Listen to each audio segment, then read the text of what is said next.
going to be a gem, is what I'm expecting. Yeah, absolutely. I wish we could watch all these win-and-in games. I mean, there's so many good matchups. But one of the biggest ones, I think, two really strong European players coming to this tournament, Alessio Yuri Bochetto, who we've seen play Jamie, and Jamie Boy, who is one of the more innovative team builders that I've really seen in VGC. They're actually both 4-2 now. So Yuri was 4-0. He's 4-2 now, and he's playing a really, really difficult opponent, and perhaps one of the favorites from Europe to win as well. So only one of those guys will advance on to the final bracket. Yeah, Europe sends some fantastic representatives, not just myself, of course, but, you know, some of their players have just excelled at the World Championship in such a long time. That said, though, round 7 of Day 2 Swiss is upon us. It's pretty clear that these trainers, I think it's going to be a tough one for both of them. Should we stop dancing around the matter? I know it's Nashville, it may be Music City, but enough enjoyment of the music. It's time to have a little look forward to what we've got coming up. But, you know, that said, how do you feel about round 7? What do you think is the toughest part? You, unlike myself, have been in these kind of situations before, so maybe you could speak to experience a little bit. You know, what's it like playing in a match like this? Yeah, I mean, it's so stressful, but at the end of the day, it's just another round of Pokemon. So you basically kind of have to forget about everything else that you've gone throughout the day, you know, kind of wipe out all the bad luck or even the good luck that you may have gotten and just play to the best of your ability. At this point, if you're 4-2, you know, you've won the majority of your games, and you're just so close to the top cut. You just need to keep your composure, stay composed, and especially, you know, with the best of 3, I think it's very easy to lose that composure if you lose the first game of the set. So very, very key to be able to stay calm, stay cool, stay collected, and go from there. Well, there it is, the official Aaron Zheng guide to winning your last round of Swiss at the World Championships. It's been, you know, a pretty tough one. You obviously have a fantastic pedigree. But there's somebody else who I think you know rather well. I'm going to ask you this, and I want you to answer me honestly. Who is the better brother at the game? Is it you, or is it Brendan? I think right now I got to go with Brendan. There's a reason why he's on the cusp of top cutting his first Masters World Championship, and I can't believe it, but we're actually going to be featuring him for this last final round of Swiss. Yeah, it's going to be so exciting. Aaron's younger brother, Brendan Zheng, will be coming onto the stage, and we're revisiting a player, his opponent in this round, who we saw on stream yesterday, handling very comfortably, David Kutesh. Fantastic play we saw on yesterday's stream. Obviously, outside of that, though, they are not the only players trying to keep the dream alive. We've got some players already qualified. Our top 8 are all guaranteed to be in, that we can see there. And so many good players on the cusp. The top 4 4-2s that we see there. Paul Ruiz, we had him on in the last round. Yuri, as we were talking about just before. Melvin, representative, you know, carrying the weight of a region with him right there. And of course, Brendan propping it up in 12th. Yeah, so those top 8 players that you see at this point have already gotten a guaranteed spot in that final bracket. There are 3 Japanese players there, 3 European players, and then 2 American players. I think one of the biggest names you have to point to is Arash Omadi, who is the 2013 World Champion. We've only seen Ray Rizzle win multiple World Championships, and now Arash is just a couple of best of 3 sets away from potentially taking a second World Championship. Everyone under 5-1, you know, there are a bunch of 4-2 players. Those are just the top ones based off their opponent's strength, but there are a couple more, I want to say around like 12 or so that are, you don't see on the screen, but are also have a 4-2 record. And if they win their final round, then they will also advance on into this final bracket. So yeah, it's going to be really intense. A lot of these names up there in the top 8, even top 12 shouldn't be too surprising. I think, you know, Paul, we saw earlier, but he did finish 3rd at Worlds last year. It's very rare for players to even top cut Worlds multiple times, especially back-to-back years, and so that's a big one for Paul. Yuri, of course, having top cut last year, being the most consistent player in the world this year, you know, did start 4-0, dropped down to 4-2. He's got a tough opponent against Jamie Boyd in this last round, so we'll see who makes it out of that one.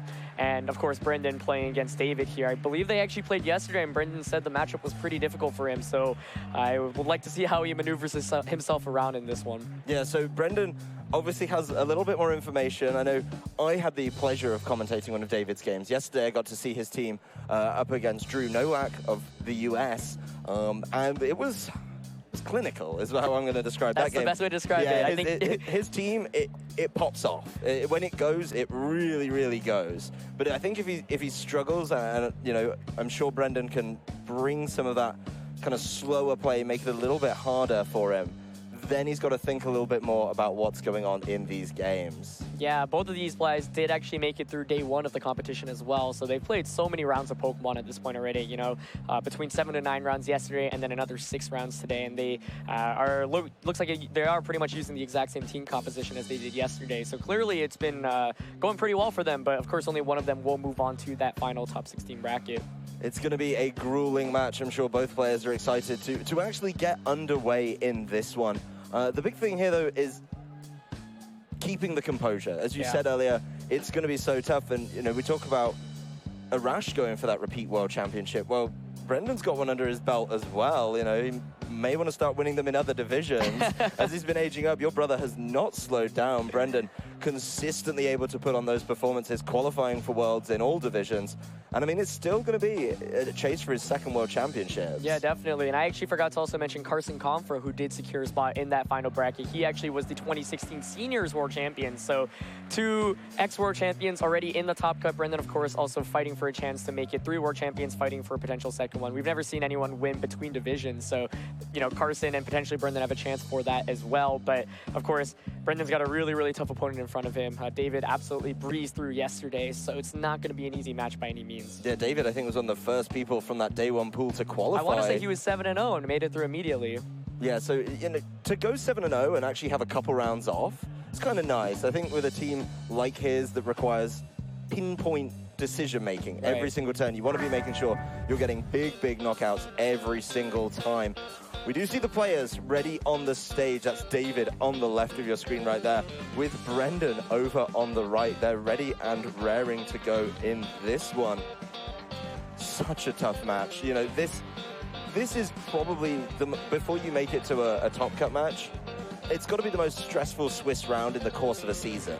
Yeah, absolutely. And I think one of the more interesting things is the fact that they actually did play yesterday as well. So I am curious as to what Brendan has maybe prepared a little bit this time around for what David is about to bring. He did mention to me yesterday that he thought the matchup was pretty difficult. So I think one of the nice things, however, about approaching a difficult matchup is if you've already lost to them, you already know some sense of what works well and what doesn't work well. And so, yeah, wish we could have seen the games yesterday, but of course we are going to get into team preview now. Yep, we do have the teams up on the screen for you.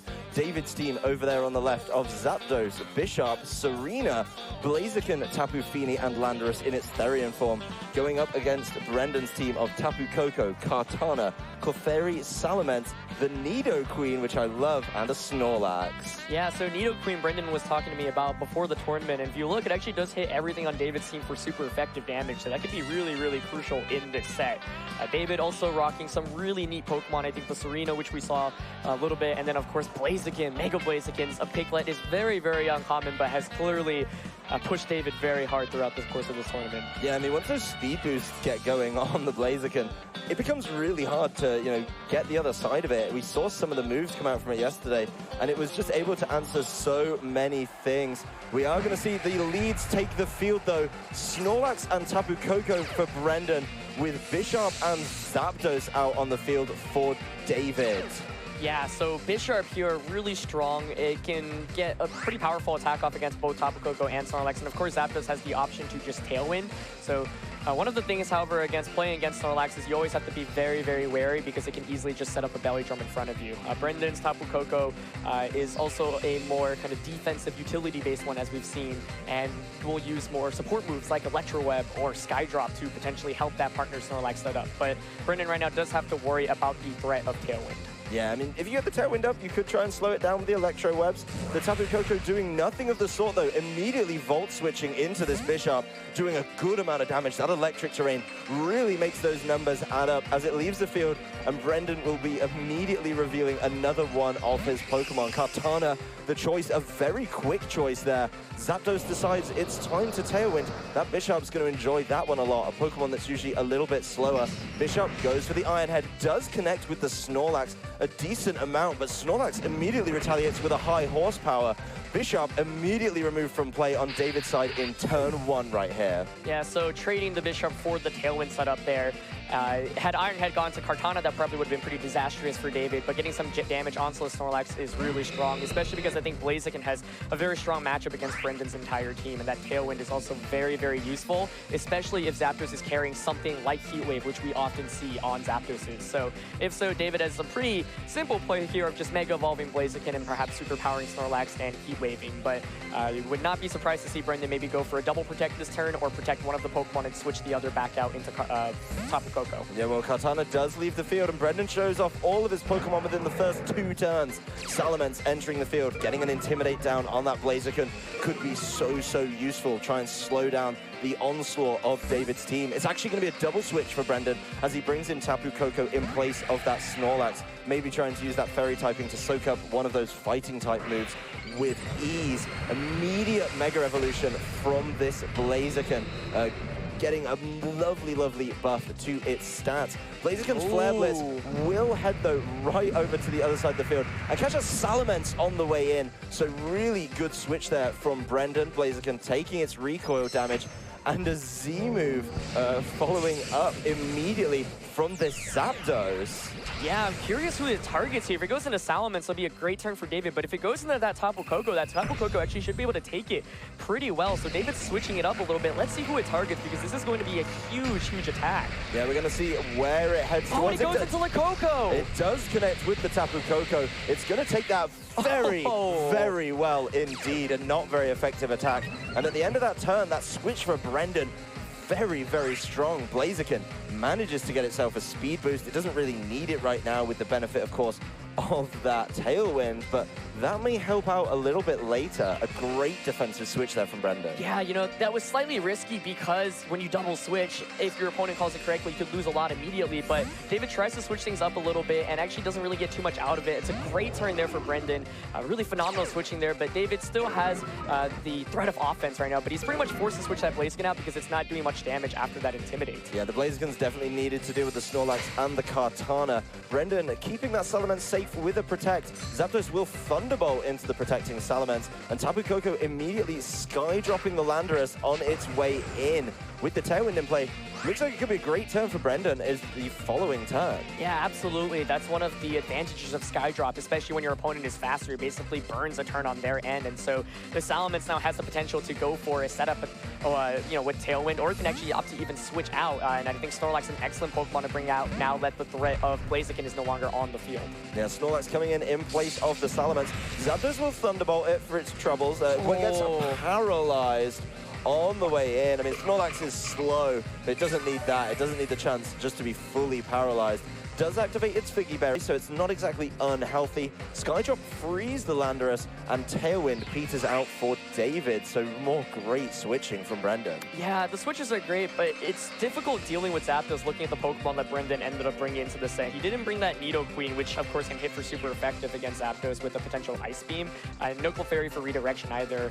Tapu Koko can chip it away with electric type attacks, and we know that this Zapdos doesn't have a berry and it's a more offensive variant, so I'll at least be able to get damage quicker on the board. But even though it feels like Brendan has been making some pretty good plays and switches, he still hasn't been able to get any damage off against the Zapdos. Yeah, Landorus will be going no switch with the hidden power. Looks like he was trying to call the Salamence on the way in as Tapu Koko retaliates for the trouble with a Nature's Madness. This Zapdos immediately being taken down to half of its health. Zapdos will Thunderbolt. That's going to do some good damage to the Snorlax, who does get to move this turn and lands a Frustration onto the Zapdos. It doesn't quite get the knockout, though. Yeah, it doesn't get the knockout, but I think that's a great turn for Brendan there. You know, David had the opportunity to just snipe the Tapu Koko with an Earth Power, but predicted the Salamence to switch in, went for a hidden power, doesn't get it. And I was just talking about how it's difficult to deal with Zapdos in terms of damage output, but the Nature Madness and the Frustration combination does so much damage to it. An excellent turn there for Brendan as he's able to almost knock out the Zapdos. A knockout there would have been so great for him, but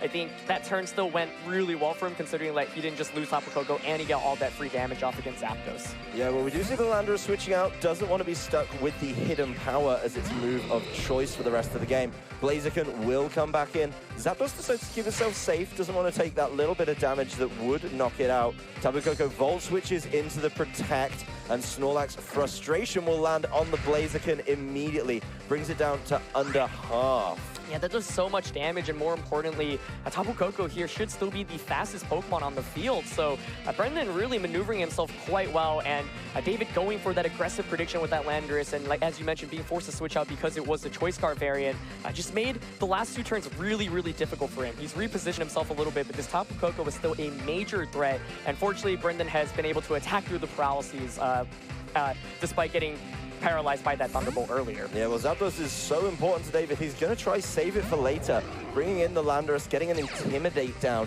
which will be very, very helpful against these frustrations as well. You know, there's no boost on the Snorlax as of yet. Tapu Koko will Electro Web, and Blaziken avoids it. Blaziken lands a superpower onto that Snorlax and immediately gets rid of it. Of course, its attack and defense are going to fall for its troubles, but a big Pokemon on Brendan's side has fallen. Blaziken will get its speed boost. It didn't get Electro Webbed, so it's still in pretty good shape right now. Yeah, that's a really unfortunate miss there. If the Electro Web connects there, then you guarantee that Tapu Koko and Mega Salamence will still be faster.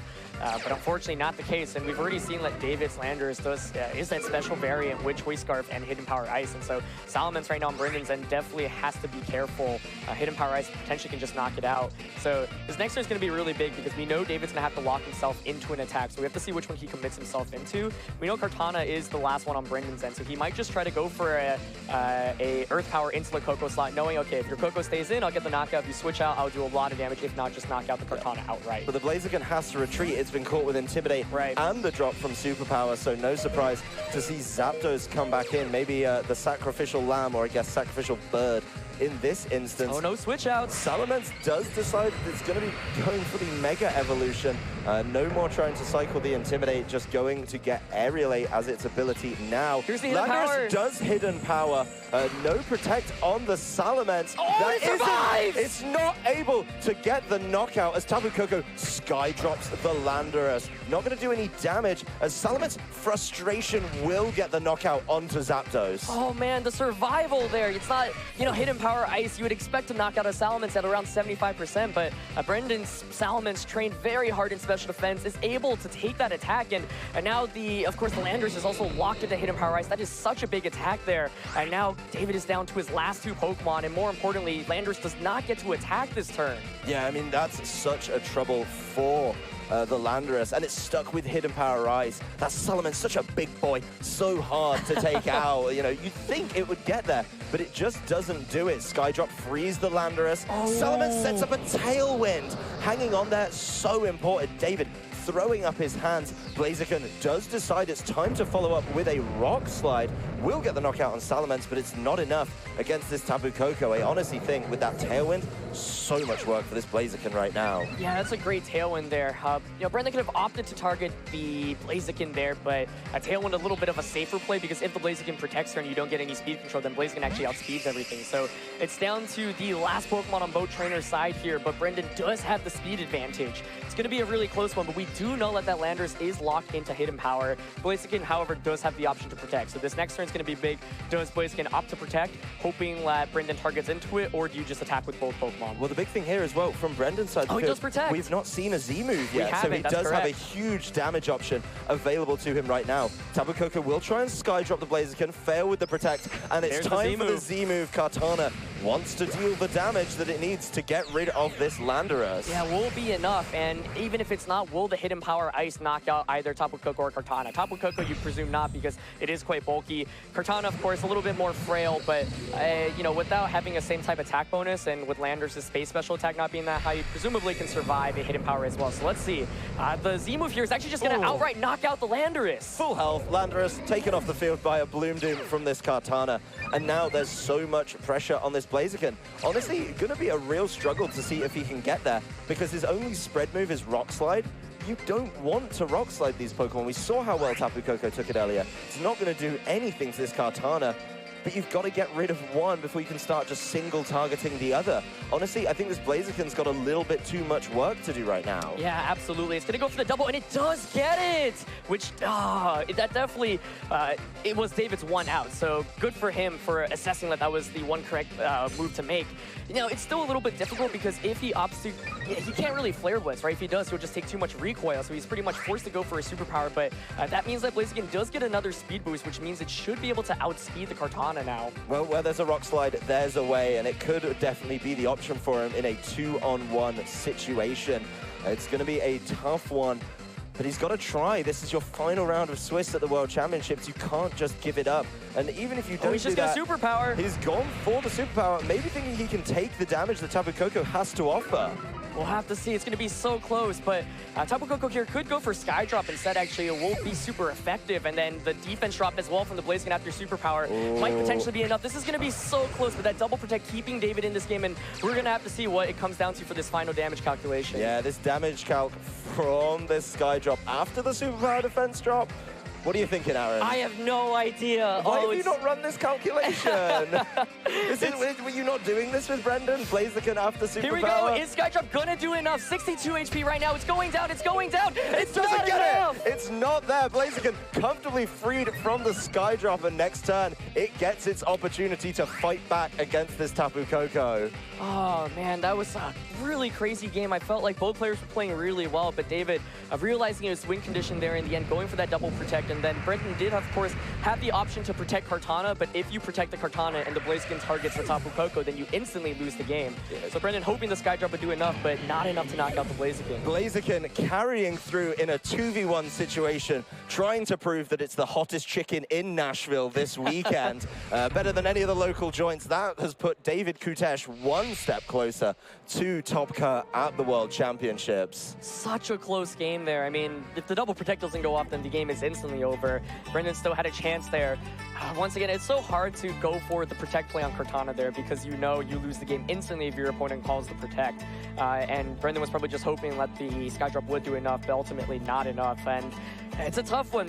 You know, I think games like those are probably the most frustrating to come back from because it's like, okay, you already know that your matchup isn't too great. And then not to mention, you played pretty well in that first game, but you still ended up losing slightly because of some bad luck. So Brendan really has to be able to adjust and kind of calm himself down right now. He played, I thought, really well in that first game and was making some really excellent switches. So needs to keep his composure right now, like we were saying earlier, because he is on the cusp of elimination. Yeah, that was a brilliant game to see from both players. I don't know about the players, I need a moment from that end game. That situation, to see Blaziken at low health win a 2v1 situation is absolutely nuts. And this is a Pokemon that was always on the fringes of play this year, but a few players have picked it up and really are running with it, you know, trying to take it all the way to the top cut. If you're Brendan, and obviously you probably know how he plays fairly well, do you make any changes, or do you just try and, you know, get that final bit of execution? I think he probably sticks with relatively the same strategy here.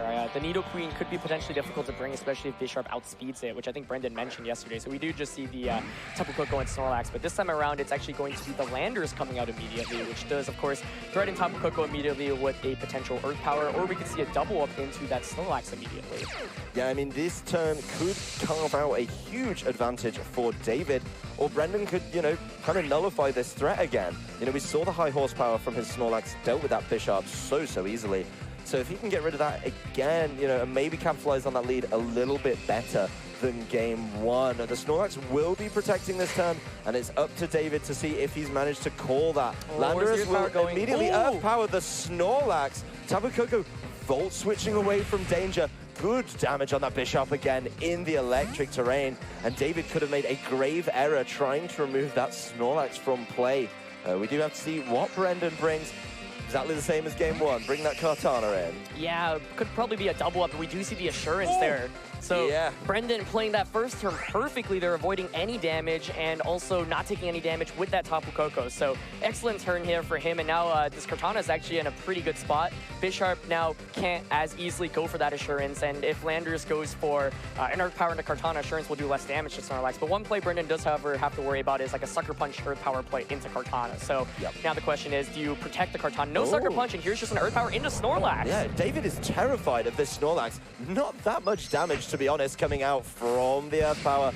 But we know what's coming. It's Bloom Doom, it's Kartana, and if it's heading towards Landorus, based on game 1, it's going to be a knockout. Brendan really up in the ante in this game, going a lot more offensive. Yeah, probably going to get the knockout there onto Landorus. We did see a KO in the first game, but Bisharp, more importantly, didn't opt to protect, nor did it switch out. So could be just another assurance into that Snorlax, and if so, that might potentially just knock it out. So we'll have to see. Yeah, I mean, one of the big dangers to Brendan's Tapu Koko has been removed from the field. Kartana grabs a Beast Boost for its trouble. That really is the cherry on top. And Assurance follows up into Snorlax. Oh, not even close. Enough. Yeah, that might just be a double knockout here as long as high horsepower connects from Snorlax, presuming that's what it goes for. So let's see. It is going to be the high horsepower. Is it going to connect? It will. So that's 2 quick knockouts for Brendan. Yeah, that first. Oh! High horsepower, not enough. Yeah. Both you and I absolutely rumbled on that one. Made to look quite the fools as Bisharp clings on with a minuscule amount of hit points. Blaziken will enter the field, and we know that it can cause trouble when it's left unchecked. The thing is, though, honestly, Blaziken could be up against it once again. David already down 1 Pokemon. That said, the 2 on the field right now are the 2 Blaziken loves to see. Yeah, so Snorlax takes attacks really well from that Bisharp, and Blaziken obviously can knock out either of these, but can only aggressively target into 1. Right now, it's also slower because it has a Mega Evolve. It hasn't got any speed boost than the Kartana as well. So I think we are going to see Snorlax switch out here just to get rid of that initial Intimidate, because Snorlax actually does a fair amount of damage, even if you don't Belly Drum, and that's how Brendan's been playing with it thus far. Yeah, well, he can't bring the Salamence in because he's terrified of giving that Bisharp exactly. the Defiant boost. Blaziken will immediately Mega Evolve. There's no reason not to if you're the Blaziken in this situation. Kartana, though, Leaf Blade into that Bisharp enough to get the final knockout. No Sucker Punches from it. Trying to go for those bigger moves, maybe wanting the Defiant boost before a Sucker Punch. Kartana's now got 2 Beast Boosts to its name. Doesn't look like they're going to be sticking around, though, as Flare Blitz from this Blaziken will connect with Kartana. 1-hit knockout and a healthy amount of recoil, I'd imagine, for this Blaziken as well. So another trade of Pokemon, but the advantage still lies with Brendan in the numbers. Yeah, definitely, especially if he's got that Salamence in the back, which we saw in the previous game. Salamence would be able to get an Intimidate off against Blaziken, then Blaziken's damage output is really reduced, and we do see it come out, which is basically, I think, the perfect Pokemon to have right now in this situation, especially because we know that this Zapdos does have the Z move, and that Tapu Koko can Nature's Madness. So I think Tapu Koko right now actually in a really good spot because it won't take too much damage with the Assault Vest and with the Intimidate. Just needs to avoid getting Z moved and getting that Salamence sniped out immediately. Yeah, I mean, you do have to wonder, you know, what will this Blaziken be able to do? It wants to feast on that Snorlax, but it's not going to be able to right now. Tapu Koko and Salamence stand in the way. It's going to be stuck with an attack drop for the rest of the game. Looks like Brendan might just be trying to cycle that one and really limit what this Blaziken can do. No way to boost its stats as Snorlax comes in for the Salamence. Blaziken keeps it safe this turn, decides to protect. Doesn't want to be messing around at all. Tapu Koko's Volt Switch lands into the Protect. Oh, and there's the Z move. The Z move immediately coming out from this Zapdos. Yeah, that's exactly what Brendan wants to see right now. Once you commit that Z move, your damage output is so much more reduced because Zapdos doesn't have that threat. Not to mention, Salamence will be able to come back in and get another Intimidate off against that Blaziken. So excellently done by Brendan here. The Snorlax at this point really isn't that useful. I think it might actually be able to survive this attack. Either way, you basically force another target into it because it will threaten a high horsepower onto that Blaziken. Does manage to survive, but that's a great turn there for Brendan. He's able to get the Z move out, and he knows Blaziken can't protect now. That Z move, I mean, it's only clinging on, but look at the size of that lad. I mean awe of the size. He is an absolute unit. It's such a monstrous Pokemon to switch in. You just take any attack. Like, yep, that's cool. Exactly. So, I mean, we haven't fully seen Blaziken's moveset yet, but you know, at this point, it feels like Brendan is in a pretty comfortable spot where he knows he won't be taking too much damage. I'm kind of surprised, actually, to see the Snorlax switch out there instead of just getting a free switch into Salamence, because now Salamence does risk getting potentially critted. Yeah. Rock Slide misses the Tapu Koko. That's huge. It means there's no flinch chance whatsoever. Yeah, I mean, after the 2 Intimidates from this Salamence, this Blaziken really looks like a very mild chicken in this one. Not able to do much damage at all. It's going to get Sky Dropped as well, so some damage coming in as Zapdos doesn't get to connect its move. Tapu Koko's well out the way. Yeah, targeting the Tapu Koko there, you know, it would have been pretty scary because if it targeted the Salamence, might have put in a range where another Thunderbolt could knock out, but now Brendan gets a guaranteed free knockout onto this Blaziken. Another Thunderbolt from Zapdos won't knock out Brendan's Salamence, and then it'll be a 3-on-1 game, and Brendan should have this game 2 sealed up. Yep, well, Brendan doesn't want to be messing around with the Intimidate cycling anymore. Finally, Mega Evolving that Salamence, getting access to Aerialate. Tapu Koko's Skydrop, as we saw, does some solid damage to Blaziken. A really good amount there, as Salamence will Frustration as an immediate follow-up. And with the Aerialate, it's super effective, and Blaziken is gone. Yeah, and Zapdos will Thunderbolt, so we'll see how much it will do to Salamence. Yeah, Salamence, ooh, it actually does take a fair amount. So had the Thunderbolt initially gone to Salamence or the Snorlax switch out instead of Tapu Koko, that could have been really bad. But Brendan I thought, played this game fantastically. You know, that turn 1 was just so big, and I think that's a testament to David's team, where it's like you really need to aggressively get all this damage off. But another important thing to note is that the Landorus plus Bisharp double up into Snorlax actually only does around 75%. I think David is probably expecting it to knock out, maybe even Brendan was expecting it, but the fact it can survive that so easily is a really, really big deal. And we're going to go into a Game 3 for a win and inset, and it doesn't get any more intense than that. No, this has got to be one of the biggest games for both these players. Everyone at home, I hope you're enjoying the action here. David Kutesh, Brendan Zeng, 1-1. We're going to Game 3. Yeah, and I think ultimately for David to be able to win this, there are 2 main factors. He's got to be able to play a little bit better with the Landers. He's got to go for some really big moves and not lock himself and commit too early without getting too much mileage off. And also the Z move. In that last game, Brendan was able to win because the Zapdos committed the Z move. Brendan made a fantastic switch and was able to get out of it. So I honestly don't expect to see too many Pokemon adjustments here. And I wouldn't be surprised to see both players go with the same Pokemon, maybe just swapped up in terms of leads, but oh my goodness, my heart is pounding. Yep, well, for those of you just joining us, you're joining us at one of the craziest moments. A quick reminder of the teams: the Zapdos Bisharp, Serena, Blaziken, Tapu Fini, and Landorus Therian. Certainly some names I didn't think I'd be saying this weekend in there from David Kutesh, with Brendan running the team of Tapu Koko, Kartana, Clefairy, Salamence, Nidoqueen, and Snorlax. Yeah, I gotta wonder if David considers leading Blaziken this time around. Brendan's always gone with that Snorlax, so Blaziken would at least put on a little bit more pressure if Brendan decides to go with the Tapu Koko Snorlax lead that we've seen him go with thus far in the game. So this, you know, lead matchups can often dictate that third game, especially if your opponent switches it up. So let's see. It's gonna be Tapu Koko and Nidoqueen. Yeah, Nidoqueen finally making her big appearance here at the final stages of these Swiss rounds. Landorus and Bisharp back again for David Kutesh. What do you do when you see the Nidoqueen, Aaron? Yeah, I think Brendan's switching it up here, potentially expecting the Blaziken to come out as the lead. And, you know, Nidoqueen is so good offensively against David's team, but there's just so much that threatens it in terms of damage output. So that Landorus has got to be enjoying its choices right now. Yeah, exactly. Like, you know, 2 free Earth Powers, and you don't have to worry about Salamence switching in, because if it does, then Bisharp will just get a free boost. So I think Brendan maybe trying to get a little bit clever in terms of the lead matchup, hoping that David would switch things up, doesn't end up going for it, and now he definitely has to suffer the consequences a little bit, because double up could just knock out the Koko with an Earth Power and Iron Head, and Landorus Earth Power might just knock out Nidoqueen. Yeah, Nidoqueen's going to protect. We see a little fist bump from David on the table. Must be enjoying that one, as Landorus will connect the Earth Power into the Tapu Koko. It's not quite going to be enough for the knockout, as Tapu Koko Volt switches out again. Bisharp takes this huge amount of damage just first turn on the way, just while it waits to attack. Yeah, you know, this Tapu Koko is not really one that's too offensive, but Electric Terrain boosted Volt Switches are still doing a lot of damage, and I think we're probably just going to see an Iron Head go into that Kartana slot.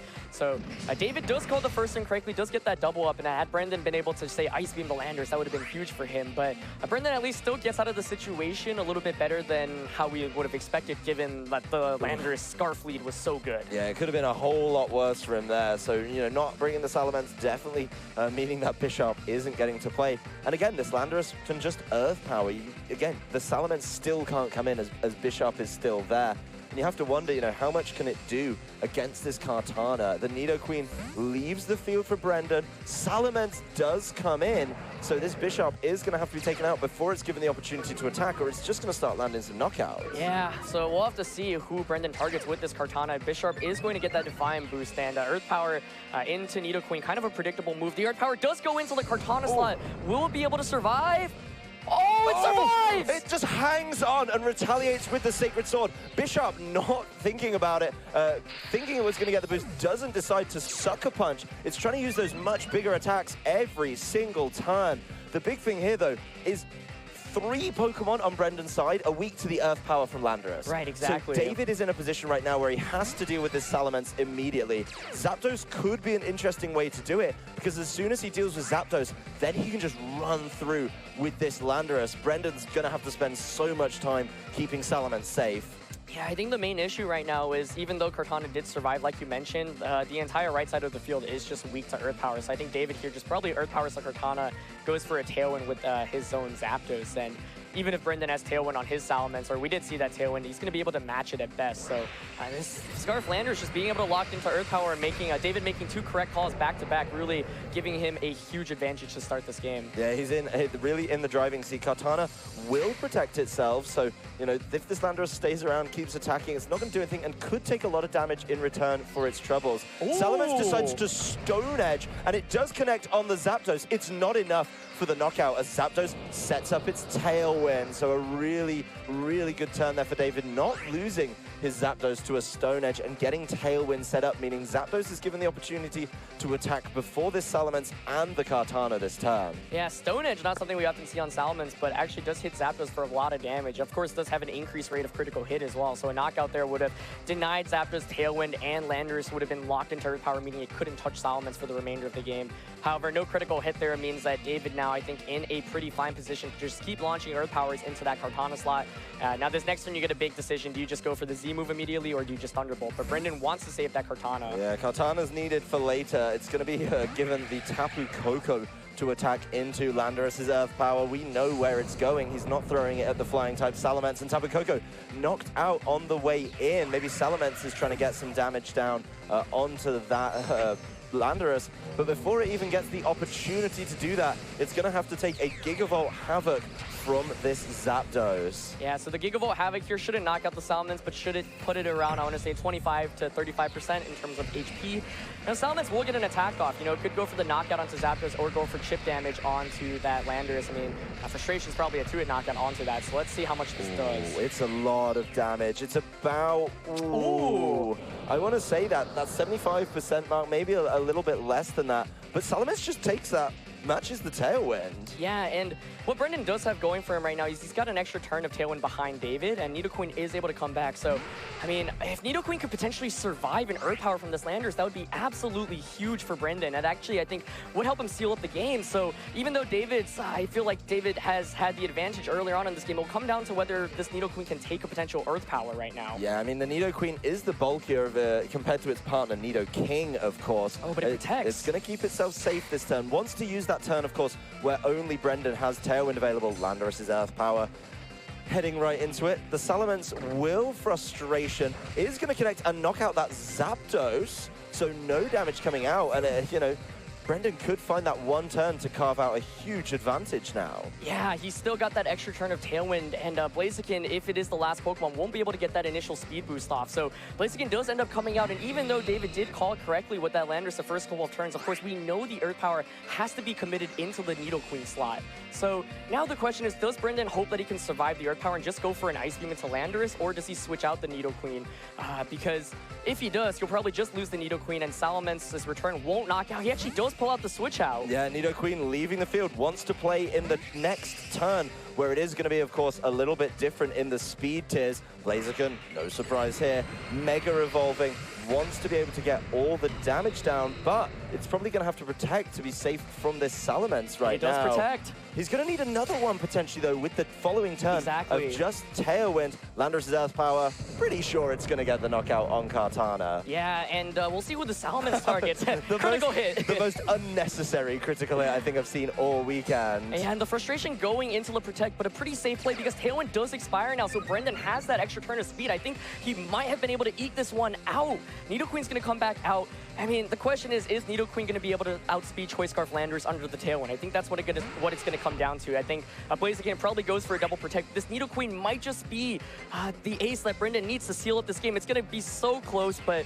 it all comes down to this one final turn. Yeah, it depends what Lander's going to do. Blaziken doesn't get the double. Doesn't get the double protect. He knows what's coming. Frustration. There's the frustration. Blaziken's gone. It will land. This Landorus can't do it. It's locked in and there. And the Nidoqueen outspeeds. That's the game. Nidoqueen moves first. Landorus can't do it. There it is. Brendan Zheng will be advancing to the top cut in the World Championships here in Nashville. David's run has been fantastic, but he's stopped at the final hurdle. Oh my goodness. I mean, David was playing lights out the first couple of turns that game too. Really props to him. He made this such an incredible series, but Brendan, really, I'm just, so impressed by his ability to maintain his composure after that first game, because losing the way he did in that first game is one of the toughest ways you can lose in Pokemon, feeling like you are consistently one step ahead, but then ultimately losing to a double protect there in the end. But he manages to keep calm, keep collected, and he takes it 2 games in a row. That Nidoqueen ended up being so clutch, and I think that play that he made in the end, switching out the Nidoqueen, calling the Blaziken Protect, and kind of pinning his opponent into a perfect place and having that extra turn of Tailwind, ended up winning him the game. I mean, he maneuvered the second half of that game just perfectly. Yep, not enough cayenne pepper and lard for that Blaziken. Unable to be the hot chicken that it needed to be and get the double protect. I think if that happened, we could have had a much tenser final turn of the game. Yeah. But that turn where he takes the Gigavolt Havoc on Salamence, sets up the Tailwind, and then even the late game where he's maneuvering the Nidoqueen around to be on the field safely as well, to Ice Beam that Salamence was absolutely fantastic. We see Brendan there with Wolf and his friend Jake as well. So excited to have made top cut. Yeah, I know. I know he's excited just to be in that top 16, but I know he wants more. It's funny, every time I talk to him before a tournament, he's like, dude, I've got the play. I'm going to win this tournament. I always kind of joke around a little bit because I'm like, dude, you've said that for the last 10 tournaments in a row. How come you haven't won? But, he is now in that top 16 bracket, and I know he definitely wants to go further than I did when I was a first-year master in 2013. So he doesn't want to stop here right now. He's definitely super happy being in that top 16. But also credits to David for really playing incredibly well. I thought it felt like, the start of that third game, he just had such a huge advantage. He made some really incredible predictions and calls, but in the end, Brendan was able to eke it out with that Nidoqueen and that one extra turn of Tailwind. You see Brendan there rubbing his stomach. He knows how tense that was. I'm sure the contents had a little move around, but that's such fantastic play. That Salamence could have tried to sneak in an attack when it Tailwinded, but he didn't. He knew how essential that Tailwind turn was going to be, and David's fantastic run just stopped dead on that final turn when his Landorus wasn't able to get the attack in on that Nidoqueen. That was it, game over. Yeah, but once again, I mean, in these win-and-in matches, there's only one winner, obviously, and hats off to David for, first of all, making it through day one with such a dominating performance, and then being just 1 or 2 turns or plays away from making it today here in this top cut bracket. But, he's been at the World Championships multiple times. I think this is his 4th time qualification, and I think he's really put on a really impressive show for all of us, and I'm really excited to see him more. But Brendan Zheng will be moving on to that top cut bracket, so there are now 3 ex-World Champions in this top 16 bracket. It's going to be a fight to try and gain that second one. Of course, number of people in the chase to match Ray Rizzo's 3.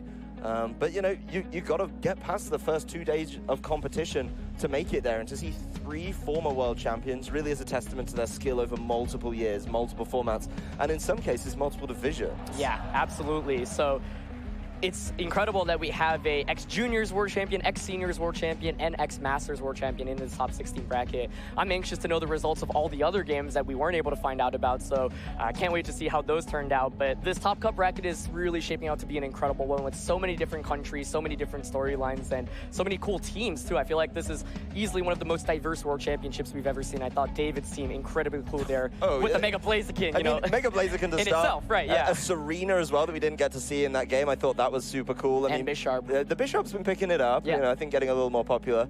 But Brendan's team as well. I mean, Nidoqueen had a flurry of popularity, I think, 5 years ago now, where it made an appearance in the top cut, and Brendan's taking it to another one. Yeah, absolutely. And I was a little bit worried for Brendan there in that third game when he brought out the Nidoqueen immediately from the lead. I thought the lead matchup didn't look too great, and then David played phenomenally well in those first couple of turns. But Nidoqueen did end up being that key Pokemon that helped him seal the win once that Tailwind was gone. I think that's why Brendan prioritized knocking out Bisharp so quickly in that third game.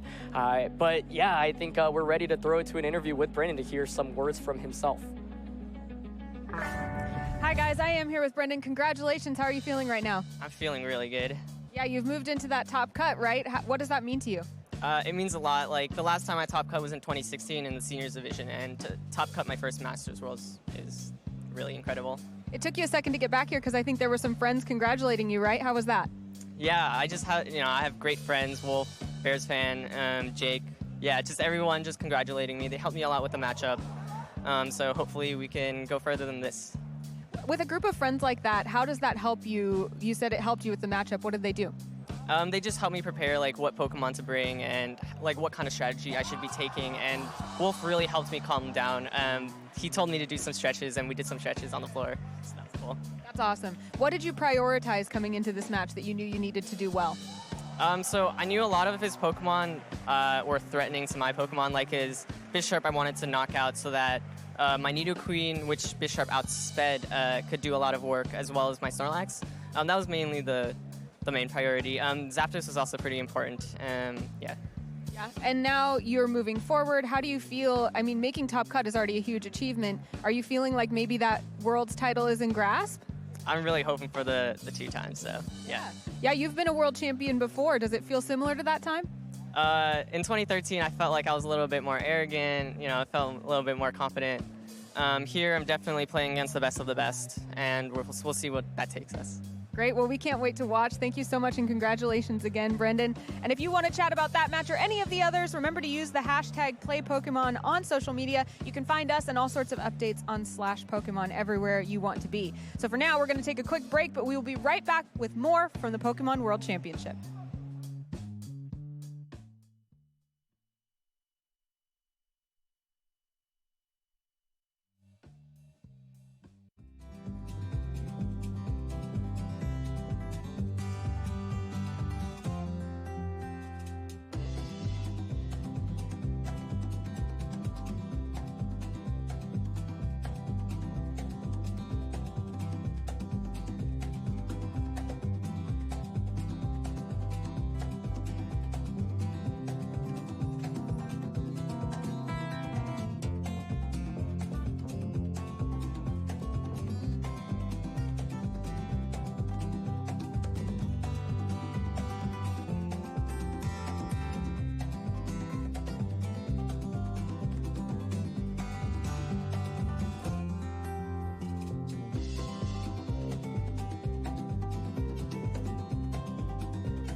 right, everyone. Welcome back to the 2018 Pokémon Video Game World Championships here in beautiful Nashville, Tennessee. You are seeing some of the best images of my beautiful city, Nashville, Tennessee, right there on your screen as we transition into the top cut, where we're going to see the best of the best in terms of the Pokemon video game players who have made it out here to Nashville.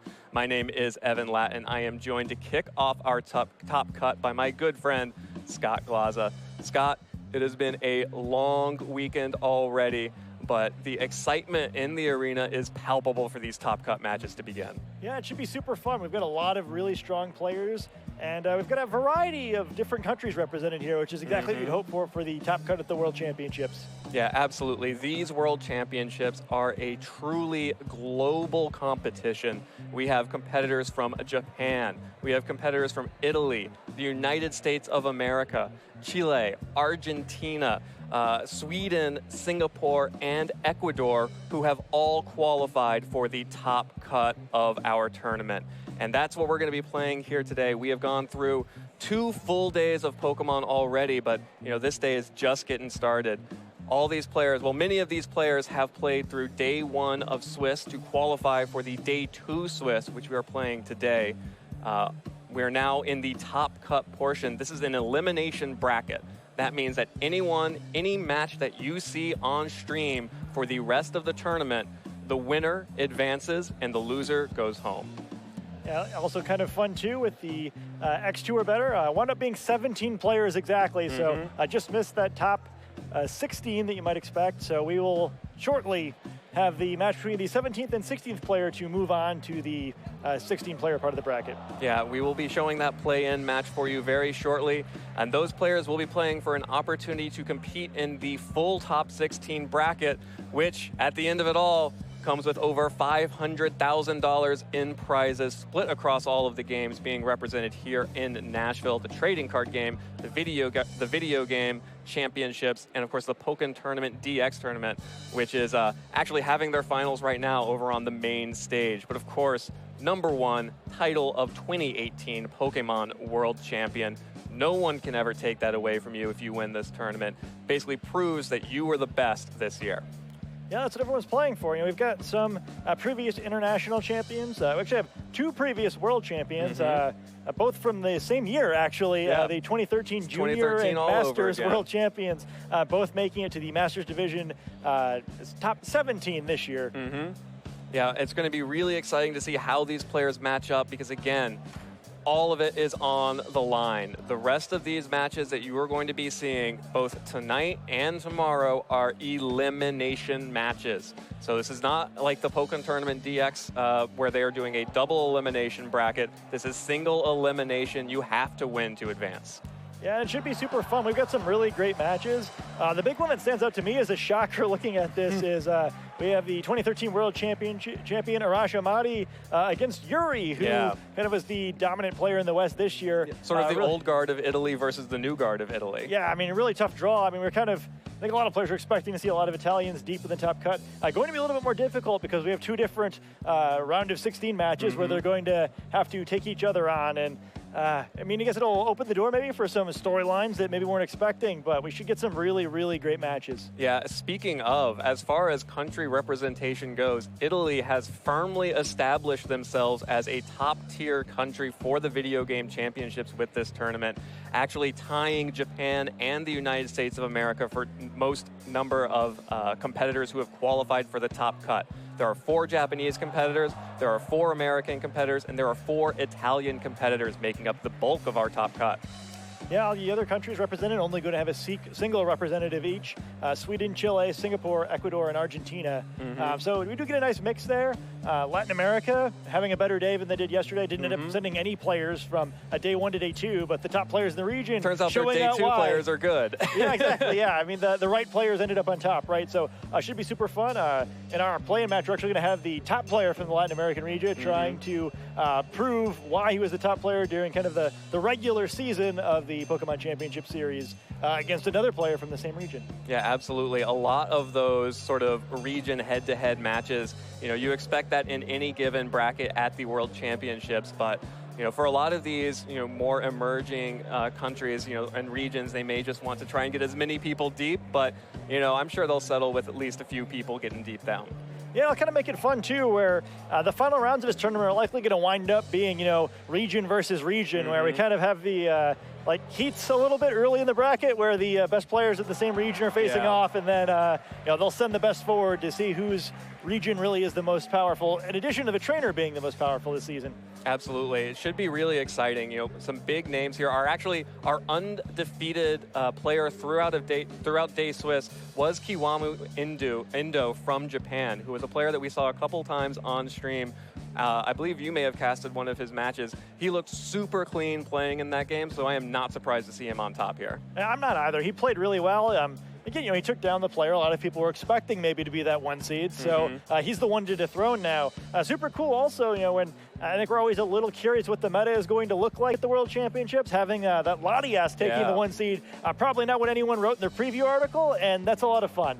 Yeah, absolutely. Latias, one of my favorite Pokemon. I used to play with that Pokemon back in 2012, so it really is a lot of throwbacks coming out here in Nashville, which is super exciting for someone who has been around for a while like myself. Also really exciting to see players like Nils Dunlop showing up at the top of the bracket as well from Sweden. We have seen him performing super well throughout the entirety of this season, and he is going to be seeded 2nd going into the top cut bracket. Yeah, one of the several younger players who did really well. He's a 2nd-year master, and obviously Brendan, a 1st-year master, who ended up in the 12th seed. 12th seed. So, yeah, it's kind of cool to see the new guard, like you mentioned, some of these younger players entering this top cut bracket. We're kind of lamenting a little bit yesterday that all of our previous world champions who had to play in day 1 all ended up not making it through. But these are the players that are replacing them now, right? And one of them will be crowned the world champion tomorrow. All right. It's going to be super exciting to watch these players as they continue to go through. The rest of our top 4, by the way, is Simone Sanvito from Italy. Probably, I think a lot of people in Italy would have considered him to be the one Italian player who comes out on top, but definitely a tournament where he's making a name for himself, starting to outshine some of the bigger names like Yuri and like Arash. Yeah, he's had a lot of top finishes, but it always just seems like he's not the one who gets the spotlight. Certainly, Arash is the first European Masters Division video game champion, was always going to be the one who's going to be a lightning rod for spotlight in Europe. And then Yuri's just been so dominant, it's easy to overlook the other players from Italy. But I'd say they're probably the deepest country as far as top players. They were very close to getting even more top players than they got. And I think that it'll be fun to see how he does. What better chance to prove that maybe he should be at that conversation for the top player in his country than to have a big finish here. Absolutely, and the top-seeded American player is actually going to be Emilio Forbes, who is going to round out our top 4 as the 4th seed. Another player who has consistently shown strong success, but hasn't necessarily shown himself up at the very tippy top of people's lists. Yeah, he's one of those players that we see a lot, in the championship point standings maybe, but never seems to get many games on stream. So I'll be super excited to see how he plays. I think it's always just super fun to get to watch these matches where, it's inevitable that over the course of the season, you're not going to be able to cover every big player and every big storyline. And this is kind of all their chances where, they've earned their spotlight now, that we will get to see them play, and I'm excited to see how they do and how some of the other players we haven't had a lot of chance to see too. I know there's, I think, 3 or 4 other players in the top cut who I don't believe have been on stream yet. Yeah. So we could see even more variety than we have. I know there's a lot of unique Pokemon here. We saw, Mimikyu from Nils. I know we saw, Brendan's Nidoqueen. Latias from Kiwamu. Yeah, I remember Yusei had some interesting strategies when we saw him on stream yesterday. So there's a lot of different Pokemon and strategies in here, even though there's a lot of landers, a lot of Incineroar kind of insulating these teams so that they can afford to be a little bit crazier with the other Pokemon on their teams. Yeah, absolutely. And all of these players have already received some pretty incredible swag just for attending the tournament. Actually, some of these, the things that have shown up in our welcome kits are things that I am incredibly envious of and makes me wish I had been competing. So let's take a look about what these competitors have already received.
Man, as a Nashville native, I just love the design of all of these world's exclusive pieces of merch that our competitors have received for qualifying for this tournament. It really feels like we've captured the feeling of Nashville and just added Pokemon on top of it, which I am all about.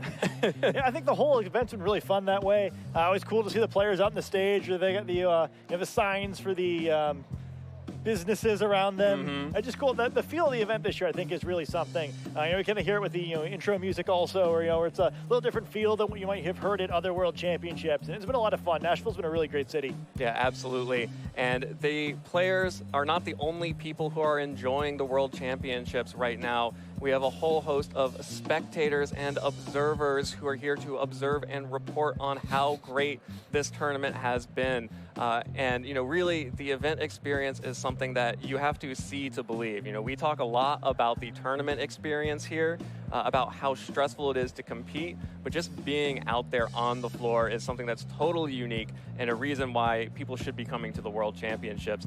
So let's take a little bit about what the event experiences look like here in Nashville.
The event is truly a special experience. I was actually just out on the floor before I jumped back here to be behind the desk, just because I wanted to experience the full glory of the World Championships for myself. Everything from side events, the finals of the Pokken Tournament DX, seeing some trading card games as well, the Pokemon Let's Go Pikachu and Eevee demo being here in the building. It's really an exciting experience. Yeah, there's a lot going on. I think it's a little bit more every year, too. Kind of see an expansion of things. Having the demo here is really cool this year. The side events have expanded more. Players, it's not just they're not just sitting there playing, the trading card game or VGC anymore. There's people playing even some Stadium of the old 2 mini games. Nintendo 64 games are back. There's a lot of fun stuff here. It's a great time just to kind of come hang out. Even some rare Pokemon spawning nearby in Pokemon Go. So kind of no matter how you enjoy the brand, there's something here for you. Yeah, absolutely. It's really an incredible experience. Ever since I started coming to Worlds, it's been very difficult to consider ever not arriving back at the World Championships. And for a lot of our players, I know that that's how they feel too. They qualify for Worlds once, attend the tournament because they wanted to attend, compete in the World Championships, and then just like Hotel California, they never leave. They're stuck here. And where else would they rather be stuck? Exactly. Well, we do have more exciting players who are in the top cut for our elimination tournament here at the video game side stream. Rounding out our top 8, we talked about our top 4 competitors already, but we have 2 other Japanese competitors, Tomohiro Seki, who is going to be our 5th seed, and Yusei Matsuno, who is our 8th seed. I believe we've seen a little bit of them over the course of the tournament. But the really exciting thing about the World Championships for me, especially, is getting to see players from Japan who we very rarely get to see any kind of competition-ready video of unless you're willing to travel to Japan to play with individual trainers at their local events, which people have done in the past and do continue to do. But the World Championships are really where we get to sort of find out what's been going on the other side of the globe, and then sort of see if we can actually compete with that.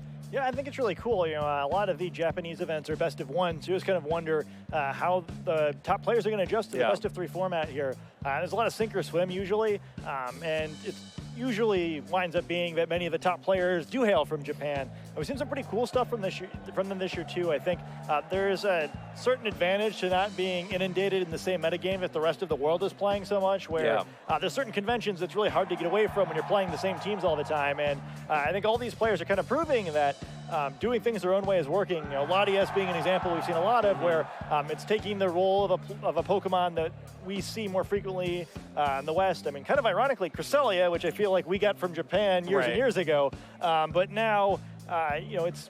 We're giving it back. Yeah, right. Take it. But yeah, it's kind of creating some matchup problems that the Western players aren't used to having to deal with. Yeah, absolutely. The other 2 players in our top 8, we've already talked a little bit about Alessio Yuri Baschetto, who coming into this was probably seen as the top Italian player in the entire country, proving it by qualifying for Worlds 7 or 8 times over in the amount of championship points he's achieved. So truly great success for him to make it into the top 8. Even if we were doing the classic top 8 cut, he still would have made it into the top cut tournament. He will be our 7 seed. Yeah, I think he's probably relieved to be in the top cut at all, but not where he's expecting to be. He started out with that great 4-0 start, lost a nail biter on the stream, and then actually ended up at 4-2. He just barely got in by beating Jamie Boyd to make it to the top cut. We do see his resistance is very high.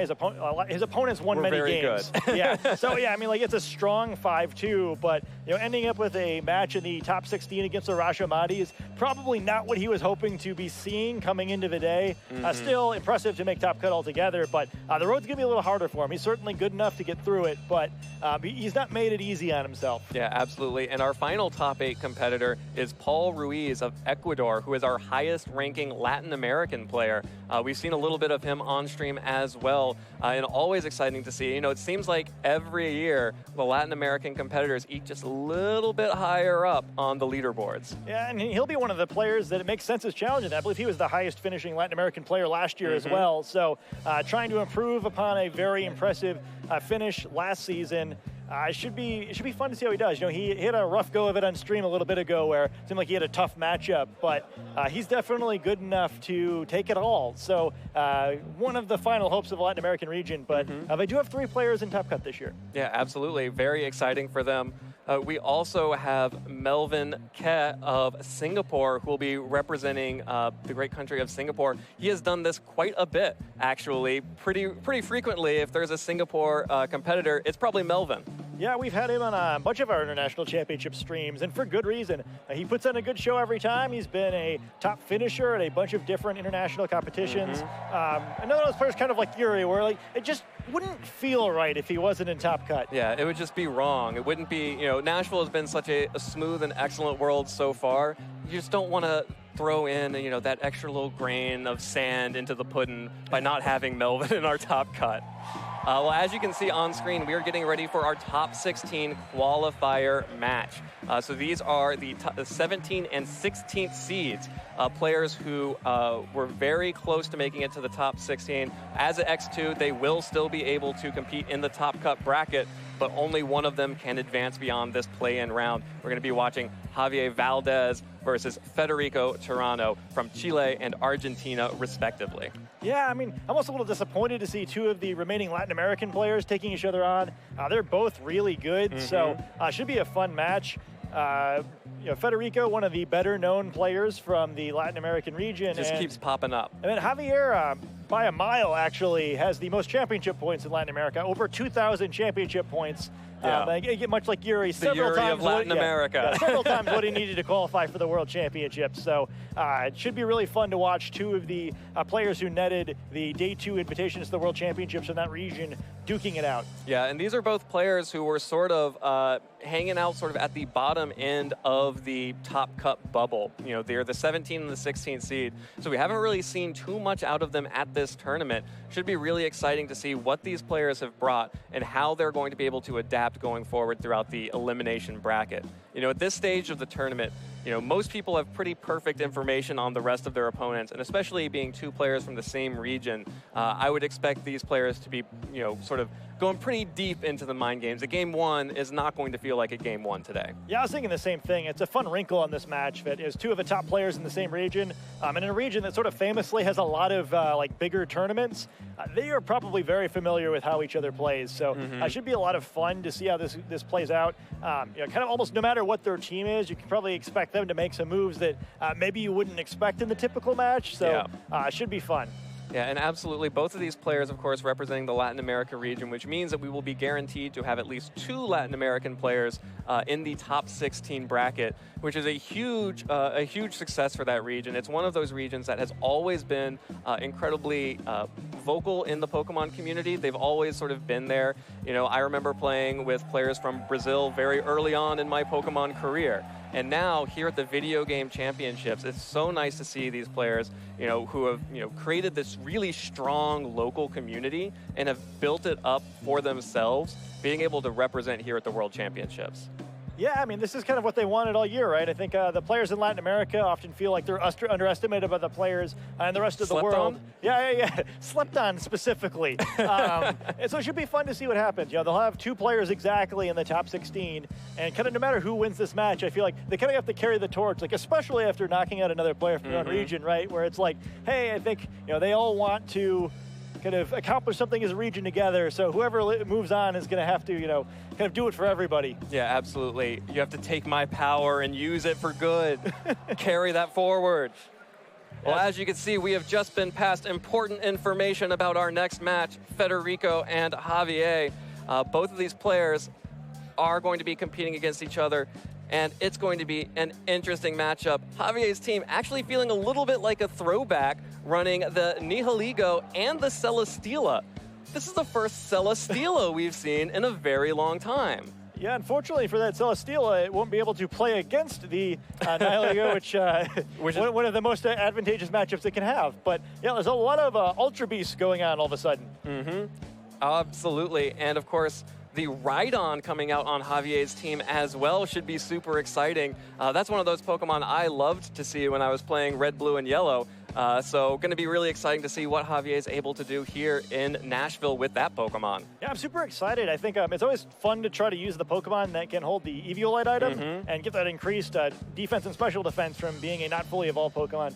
Most frequently given to Clefairy and then to Pokemon like Rhydon that were once considered fully evolved, but then eventually new evolutions were discovered for. The regular Rhydon going to be a little bit stouter, but also less powerful offensively than Rhyperior.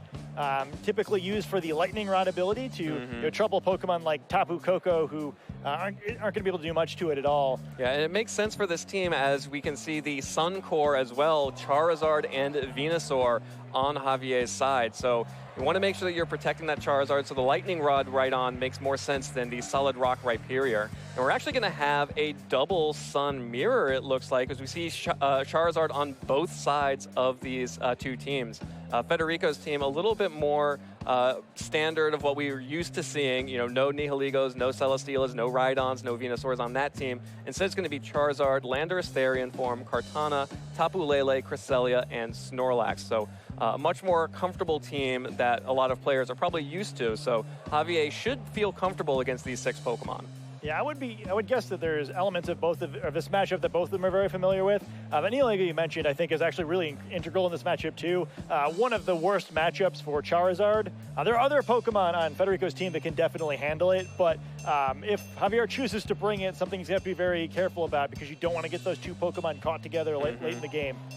Yeah, so both of these players, you're really going to see how the Charizards work with each other. It looks like Javier bringing that Venusaur is much more reliant on the sun as a weather. Of course, since Federico also only has the Charizard, no way to really change the weather, but have to see if Federico will be able to make sure that he's not just, boosting Javier's side should he decide to bring Charizard. Yeah, that grass-type damage from Venusaur is a big deal, too. One of the things about the Charizard Rhydon core is that I think part of why it succeeds typically is that there aren't many other grass-type Pokemon. We do see Kartana, I believe, on Federico's side, so that's probably going to be a key Pokemon in this matchup, too. Certainly, not something you want to see match up with Charizard individually, but most of the other Pokemon on this team are going to have a hard time dealing a lot of damage to Kartana. So, that cat and mouse game could be a factor here. Can I get my hits in with Kartana without getting it blown up by Charizard? And both sides kind of going to have that issue where they've got a bunch of Pokemon that are good against some members of the team, but can be easily defeated by others. Isn't that just Pokemon? My team has Pokemon that are good against some of your Pokemon and weak against others of your Pokemon. Yeah. It's the exciting thing about watching these matches because when you're at this level, any small weakness you have to, and that's natural in any given team, you have to be able to play around that and make sure that you are able to open up, opportunities for your Pokemon to cover their weaknesses or just not to let your opponent even think about bringing those Pokemon that are able to defeat yours. Yeah, I think for the most part, it's going to be even more slanted than normal this matchup. Other than, Celesteela and Snorlax, there's a lot of Pokemon that can go down quickly in this matchup, so I don't necessarily think that guarantees we're going to see a really offensively oriented match, but we definitely will have to. Both players have to be very careful here because they could easily lose a Pokemon and start the game snowballing against them very quickly if they get sloppy. Yeah, and in the play-in match for the top 16 bracket, you do not want to start getting sloppy. It's hard. Both of these players are day 2 players, so they did not play yesterday, but that's still 7 rounds of Swiss that they have played. That's at minimum 14 games of Pokemon, at most 21 games of Pokemon. So, split the difference. They're probably at about 19 games of Pokemon across the day. And now they have to play even more. So it's super easy to lose your mental focus coming into the top cut bracket, especially after you've just been so relieved to have made it through the Swiss part. Now to be thrown immediately into the top cut, it can be really difficult to actually stay on top of your game and make sure that you don't make those sloppy mistakes that allow your opponent to snowball, because all it takes is one mistake with teams like these. Yeah, definitely. And, the dream of becoming world champion is still alive for both of these players, but it's going to be a little more uphill now. Now, they still have the round of 16, 8-4 to play tonight on top of this, while their other top cut competitors are all getting a rest. The other 15 players, maybe they're getting a snack, maybe they're taking a nap on some chairs somewhere. Yeah, but they get a little time just to rest and reset, where these guys are right back in the action. Yeah, there is no time for them to mentally reset from Swiss. They have to go right back into it. And in many ways, that can be an advantage. If you get inside your head a little bit too much, I know I have been guilty of that back when I competed. Just, I would be doing very well, and then I would, win a game too quickly and just sort of sit in the hall being like, oh my God, I'm doing so well. How am I doing so well? I'm not supposed to do well. And it turns out I stopped doing well. So it's very easy to get lost in your own thoughts like that, but you just have to stay focused and keep focusing on actually going to playing games. Maybe even if you're not playing a elimination game right now, just keep playing a little bit so you stay in the mindset and you don't get relaxed off of that. Yeah, it's kind of funny. Some players don't even like those breaks, but fortunately, this break looks like it's about over. Yeah, we are ready to get into our play-in match, our first elimination match of the top cut bracket, Javier Valdez versus Federico Toronto.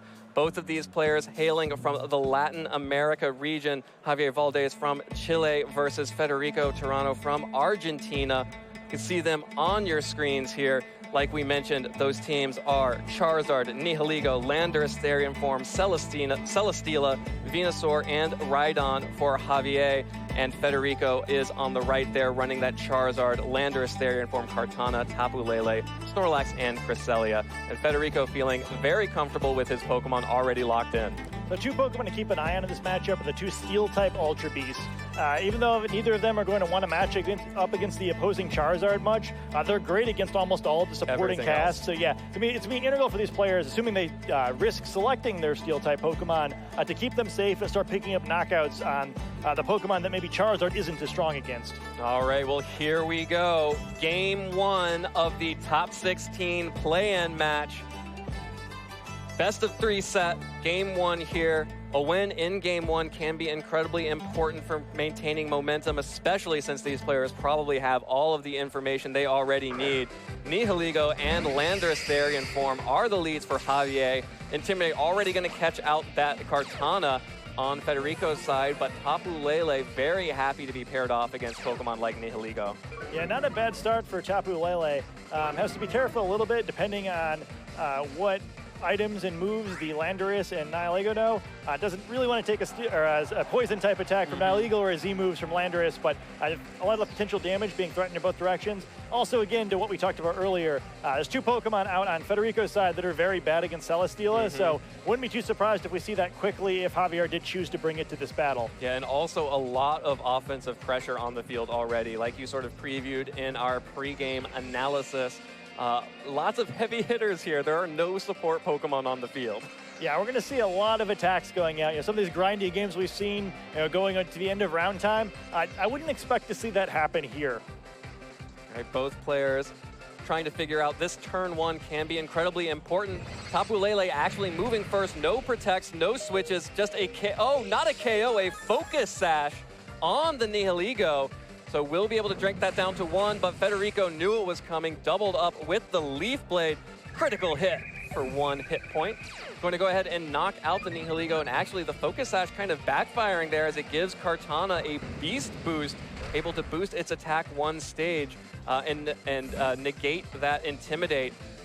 Landorus will be using U-turn so it can switch out for a better matchup against these 2 Pokemon, but Nihilego went down for absolutely free there. Yeah, probably not the turn 1 that Javier was looking for, especially because it turns out he does have that Celesteela in the back. I'm sure both players kind of a pretty good idea what the specifics of their opponent's teams are like, so likely more of a mind game than a mistake there, just kind of expecting, oh, like he knows I have a choice scarf and I should protect here, so I'm going to risk doing it, but risk not paying off that time.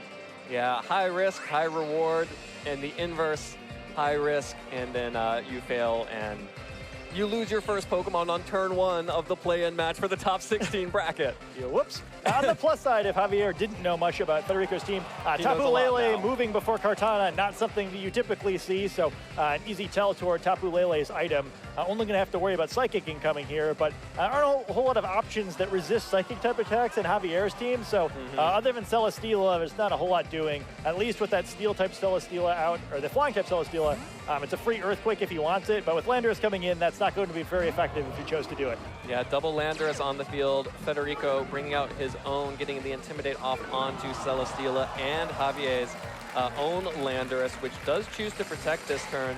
Of course, we have seen a lot of special Landorus in the past, so an Intimidate onto Landorus is not necessarily as useful as it once was. Kartana choosing to use this turn just to set up a Tailwind, but is going to take a Flamethrower from the Celesteela in return. Javier picking up that KO this time around, showing the Flamethrower on Celesteela and getting a Beast Boost of its own on the special defense. Yeah, nothing wrong with that special defense. Not necessarily enough to want to duke it out with this incoming Charizard. I don't know if 1 level is all it needs, but it does help out. And the Tailwind that Kartana gets off is a big deal. Now, even though both sides just lost an Ultra Beast kind of for nothing, Tailwind is a huge difference in this matchup. Not only does it allow the Landorus and Federico side to move before the Pokemon on Javier's side, perhaps get a flinch with Rock Slide, but helps protect Charizard, doesn't want to take a rock-type attack from that Landorus, potentially now able to act first and fire off some powerful Fire-type attacks. Yeah, should Federico decide to Mega Evolve his Charizard, he will. Going to go ahead and set the Sun out. Javier may still have that Venusaur in the back, or just his own Charizard to take advantage of the Sun as well. But Federico, having the Charizard out first, will get to set the stage, create the momentum for himself. Javier showing Wide Guard on Celesteela as well, trying to block a Heat Wave or a Rock Slide, gets the Rock Slide. Will it get both moves, will also get a Heat Wave coming out from the Charizard. It gets both moves. Heat Wave and Rock Slide blocked by that wide guard from Celesteela. And Celesteela already putting in a lot of work. Federico tried to protect that Charizard from Rock Slides by setting up the Tailwind, but still takes one from Javier's Landorus. So I suddenly like the odds that they don't know each other's teams that well. I got to imagine that Federico probably wouldn't fire the double spread move if he knew wide guard was there. However, the damage going the other direction is, even though that was a great play, is kind of a little underwhelming. Going to take 3 Rock Slides to knock out that Charizard, which it's asking a lot. It could happen, but Javier's got to be careful. He doesn't have a lot of fire resist left on his team with that Anilio getting knocked out so easily, so it's still in a tricky position. Yeah, and Federico has to switch in the sort of glass cannon Tapu Lele here. Javier just goes for another wide guard to protect against a Heat Wave or another Rock Slide, but Charizard showing it has a single target attack as well, goes for the sun-boosted Flamethrower into Celesteela. With that Beast Boost, able to hang on in perfect hit points to activate its berry, heal all the way back up 50% of its health, while Javier is able to U-turn out for super effective damage on that Tapu Lele, or neutral damage on that Tapu Lele, thanks to the fairy typing, with switching back out for his final Pokemon. And it is Charizard.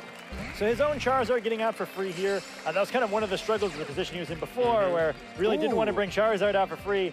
We just see Solar Power, the hidden ability of the regular Charizard, allows it to deal some more damage when it's sunny, but also deals some damage to itself, which certainly only hurting it in this situation. But Celesteela also restored a lot of HP from that berry, but did not restore enough HP to survive another Flamethrower if it does the same damage it did the first time. So something to think of on Javier's side. He's still in a little danger, and wide guard would be pretty risky here. All right, well, Javier will just go ahead and Mega Evolve his own Mega Charizard Y here. The Solar Power just taking a little bit of chip damage onto his Charizard.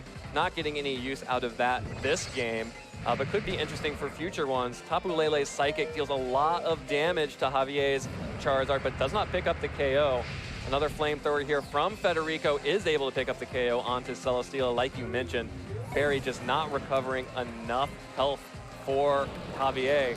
We'll be able to set up the Tailwinds here, so matching Tailwinds as the Tailwind peters out from Federico's side. So now Javier will have the speed advantage for quite some time here on both his Landorus and his Mega Charizard.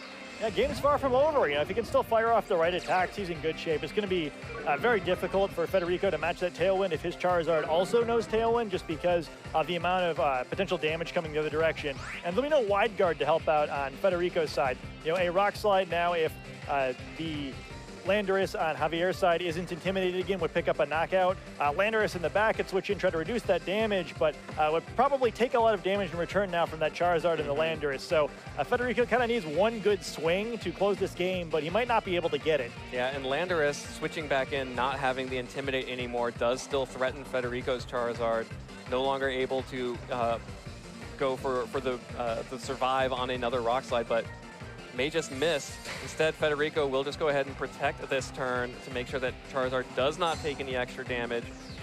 Federico knows he needs to do something about this Landorus, but it's going to have to take a Rock Slide onto Tapu Lele first, and without Psychic Terrain, will be dealing much less damage.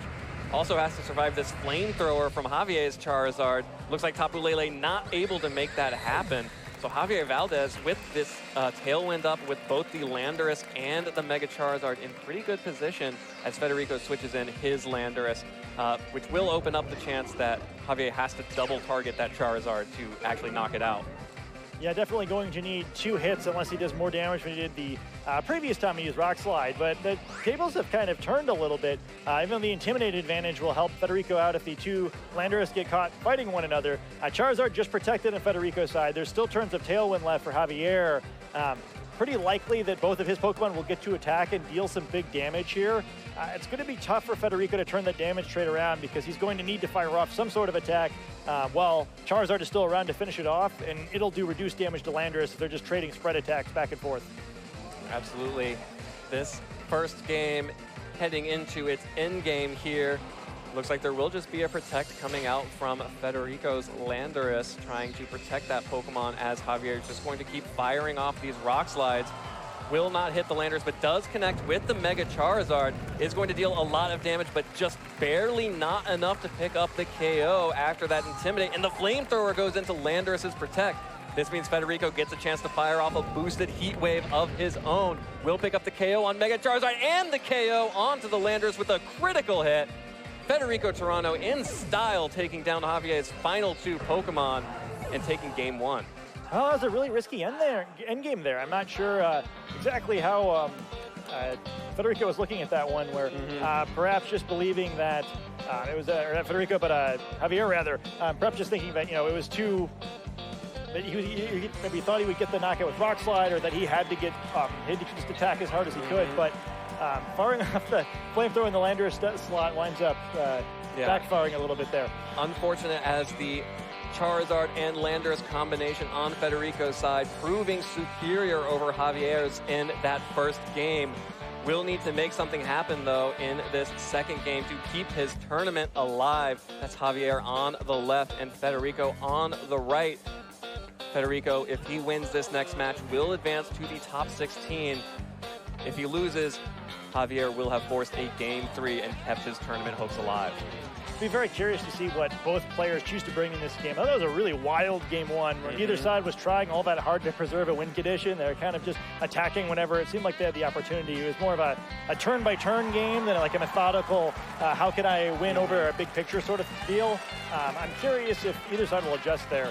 Like I said, that end game was still really strange, where we saw Landorus with 1 Intimidate, Rock Slide, Charizard twice, both times failing to do 50% damage. So I'm curious if I'm missing something that he was seeing there. It was very close. It may just be a case where Javier thinks it's a roll. It may be a roll for how these Pokemon have been trained, but missing it out in that final turn, unable to clean up and secure that win there. And Federico is very happy to take that win in game 1 and force this game 2 in a strong position.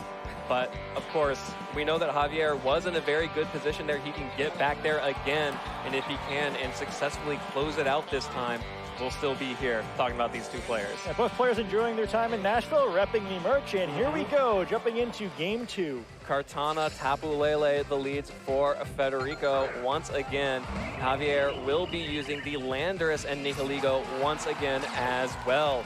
So both players liking the way they started, but I expect we're going to have a very different turn 1.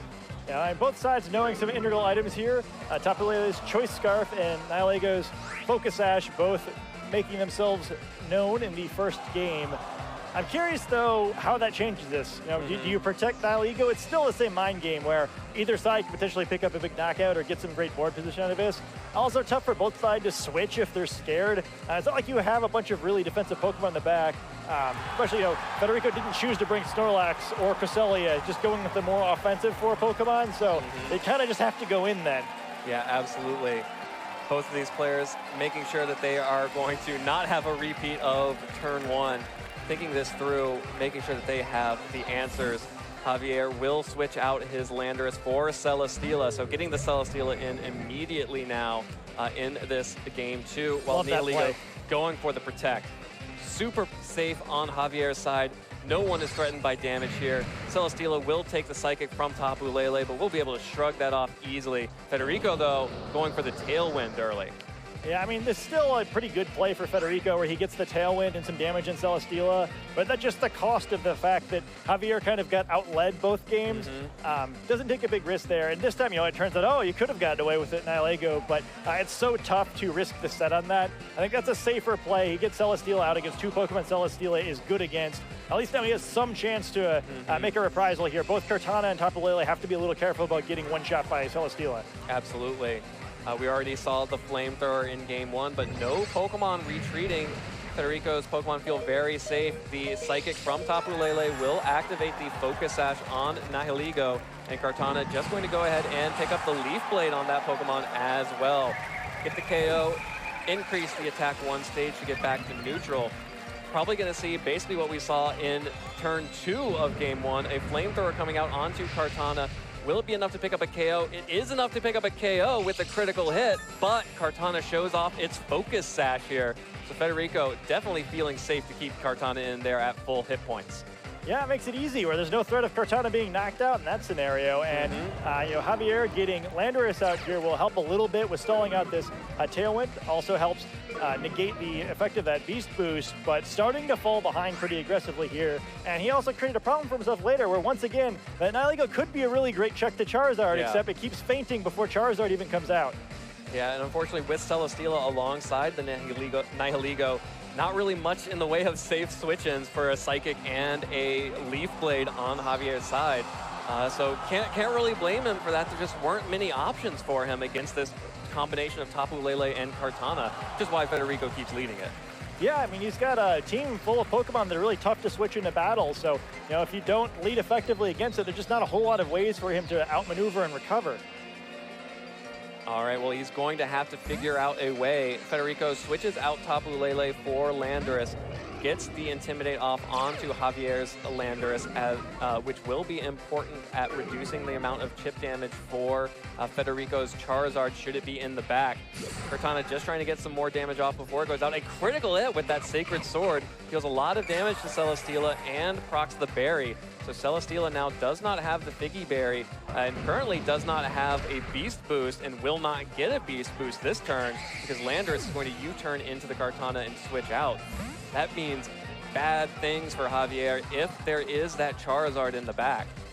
Yeah, that's actually a really interesting critical hit, too. The Figgy Berry activating puts Celesteela at just about the point where it would have... I'll let this attack go first, I guess. Heavy Slam going down on Landorus. Not going to be a knockup by any means, but does get that nice chip damage. What it's going to say there, though, is that health that Celesteela gets healed to, it's like right on the edge now of being able to survive an attack from Charizard. Certainly going to change the way Federico has to play things, where if there isn't a critical hit, it takes a little less damage. Heat Wave would have been plenty. So that critical hit actually kind of helping Javier. Yeah, well, Javier will be able to heal up that Celesteela in a good position. We know it has Wide Guard, so Federico has to feel a little bit scared of just clicking that Rock Slide button again, although Charizard has shown Flamethrower as an option. Really interesting choice with the Wide Guard. It just sort of makes these turns way more difficult, because if you were Federico and there weren't Wide Guard on the table, you'd do just like game one, just click the Heat Wave and the Rock Slide button and win. Yeah, for now, Charizard is almost safe, where it's probably too dangerous to use Rock Slide. But I guess, up a game, you can go for it. If you happen to guess right and there's no Wide Guard, you probably win the game right here. Yeah, I mean, Federico was able to end up with blowing both the Heat Wave and the Rock Slide into a Wide Guard in game one and still managed to take that W. You can see the one next to his name. Looks like Federico's just going to go ahead and protect this turn, not Mega Evolving just yet. Celesteela does go for the Wide Guard on Javier's side, so protecting the Charizard from Rock Slide. Federico went for it, wanted to try and get some, see if Javier would over-predict that, and sets up his own Tailwind with the Mega Charizard now. Yeah, it's a nice play there. Getting the speed advantage is really important in this matchup, both because of the Landorus and because, these Pokemon on both sides are relatively frail other than Celesteela, so, taking that first hit is important because, you may not have to take a counter punch. That one hit may be enough. Yeah, and really interesting, Federico has decided not to Mega Evolve his Charizard just yet. Yeah, notably having the Blaze ability, not taking the damage the way Javier did. A little surprised to see Solar Power. Blaze is what we normally see, even though it doesn't matter. Doing nothing is helpful here. Doing nothing is better than actively hurting yourself. But Javier's Landorus switching in to get the Intimidate off onto Federico's Landorus will also be threatening with Rock Slides potentially of its own against Federico that does not have access to a Wide Guard. Federico now will go ahead and Mega Evolve his Charizard into Mega Charizard Y to get that offensive pressure on the field, the ability to start dishing out the damage. Javier with the Sun Boost, it will fire off a Flamethrower into Federico's Landorus, does pick up a KO there. So Javier now starting to, with that new Tailwind, able to start making additional plays here, but Federico showing he has 2 Tailwind Pokemon on his field. Yeah, I guess if you're going to play this fast and loose, having Tailwind to make sure your team is going first is really important. Yeah, absolutely. And Federico is assuring that he will be going first with both this Choice Scarf, Tapu Lele, and Tailwind. setting the psychic terrain now, will be able to power up Tapu Lele and threaten both of these Pokemon as the fastest thing on the field. You're getting a little bit of speed control with the speed control using that Choice Scarf, but with both these Pokemon at full health, it's going to be tricky. There's no way he's going to be able to knock out both of these Pokemon in one turn, barring something completely ridiculous. So he's going to have to be careful. Landorus could do a bunch of damage back with a Rock-type attack on Charizard. Both of them using a spread move could be devastating to both of these Pokemon. Pretty precarious position. Don't want to get caught with Tapu Lele dueling Celesteela. Yeah, absolutely. Landorus and Charizard. One of them, Charizard, is taking this Psychic from Tapu Lele. So much damage, not enough. Rock Slide coming out, though, from Javier's Landorus. Connects with the Mega Charizard on Federico's side, and Tapu Lele deals a lot of damage, but doesn't pick up the KO. Federico will be taking a Flamethrower from the Mega Charizard on Javier's side. It is enough to pick up the KO here. So Javier taking that KO while Federico fires back with a Flamethrower of his own into the Landorus. Going to deal a lot of damage, but not pick up the KO there. So Javier in strong position here, forcing game 3. Yeah, I mean, barring something outrageous, he's got it. A really well-played game this time. Makes great use of that wide guard, doesn't take the unnecessary damage early in the game, and able to fight his way back in this close game to tilt it just a little bit in his favor instead of just a little bit away. Absolutely, and it's those tiny little things that make the biggest difference when you're at a stage like this, when you are in the play-in for the top 16 bracket, the elimination stage of the World Championships. Federico just going to protect to buy himself some time here. Think a little bit more about game 3 and the tailwind dropping. I was going to say, with the tailwind dropping, this is actually still... Oh, and the heat wave. Yeah, the result is a little bit in doubt. A spread move could still flip this one. All right, well, Federico stalling out that tailwind. Javier will protect Landorus this turn. Going to make sure that Landorus is safe. Actually protecting both Pokemon, both the Landorus and the Charizard. Federico's Charizard uses the Heat Wave, maybe trying to stall out the Sun here for Celesteela. Does end this turn. And now the tailwind is over. The tailwind now, evening things out. I guess that would have been the one way to lose this one. If you, I guess you can miss a bunch of attacks or fail to take that tailwind in mind. Javier stalling this out to even the board back up. And yeah, you're right. Without the Sun active, it's going to be even more difficult here because Celesteela is going to be able to survive a single attack from the Charizard should it need to. Landorus' Rock Slide will prove that Celesteela gets to sit and relax as it heads into game 3. That super effective Rock Slide picking up that KO here. And I think we've basically only had 3-game matches so far today.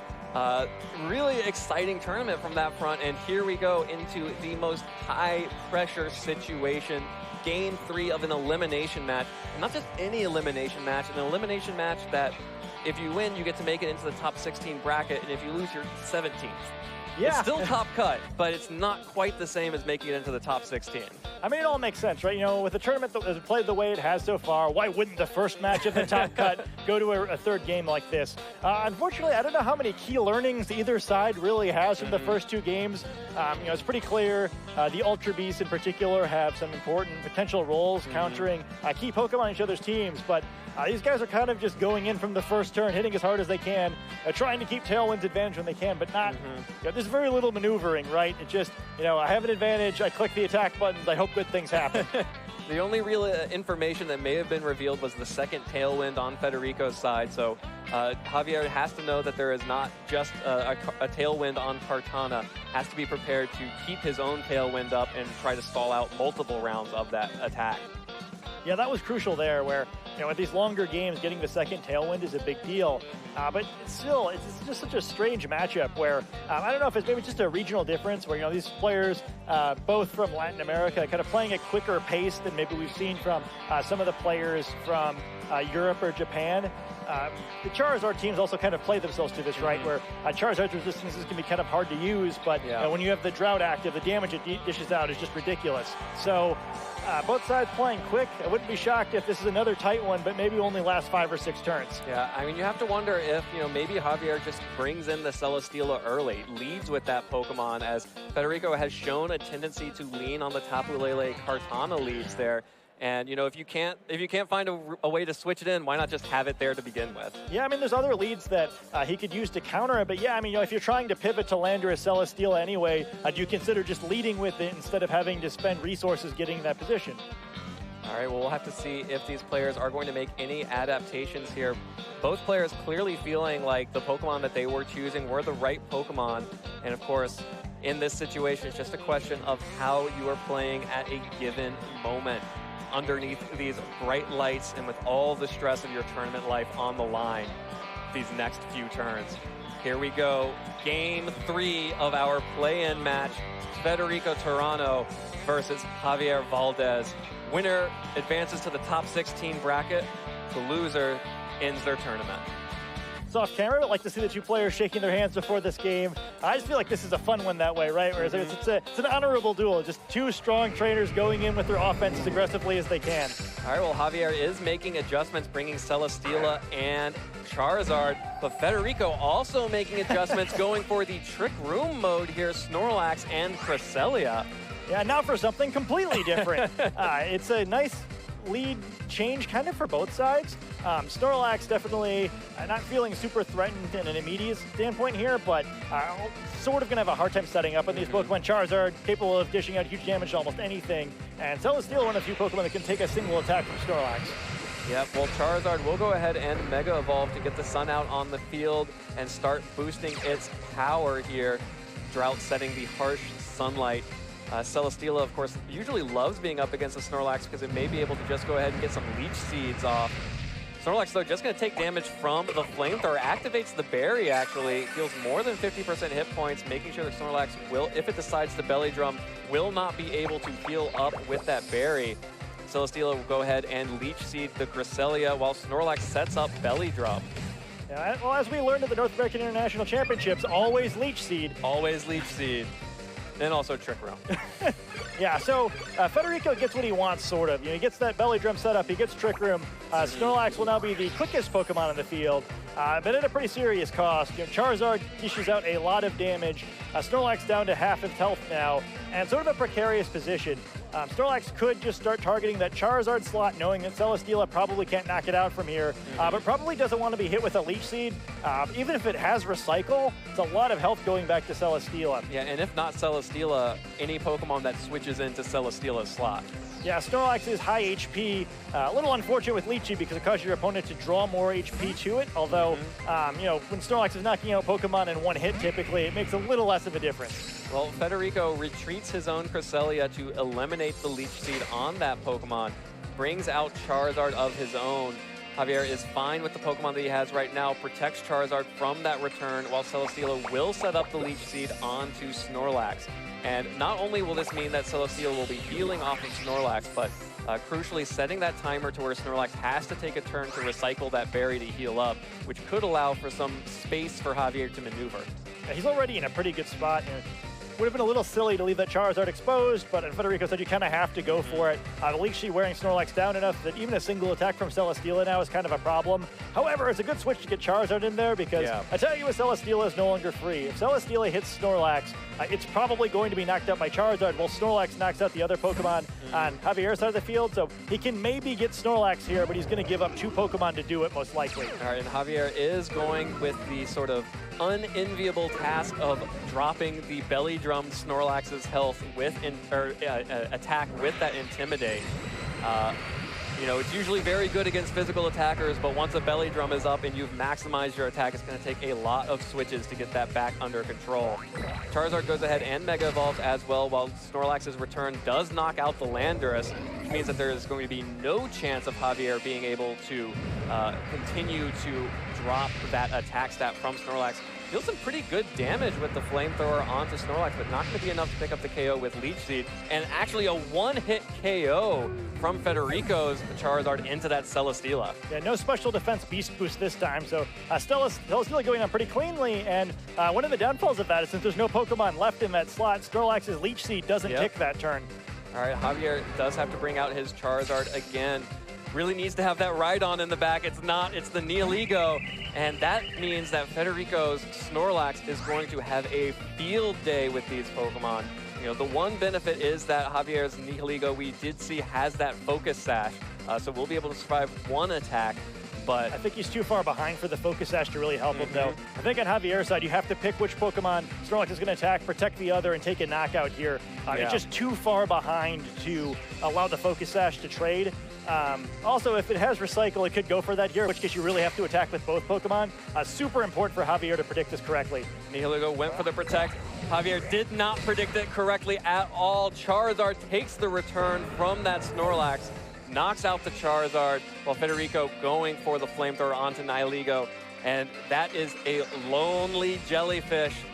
Gonna have to go swim on back as Javier's tournament is going to end here with Federico Toronto taking this in 3 games and advancing into the top 16. Yeah, really great game. Kind of completely throws a curveball by leading an entirely different strategy. Looks like it caught Javier completely off guard, and he's played an excellent tournament, but looks like it's too little too late now.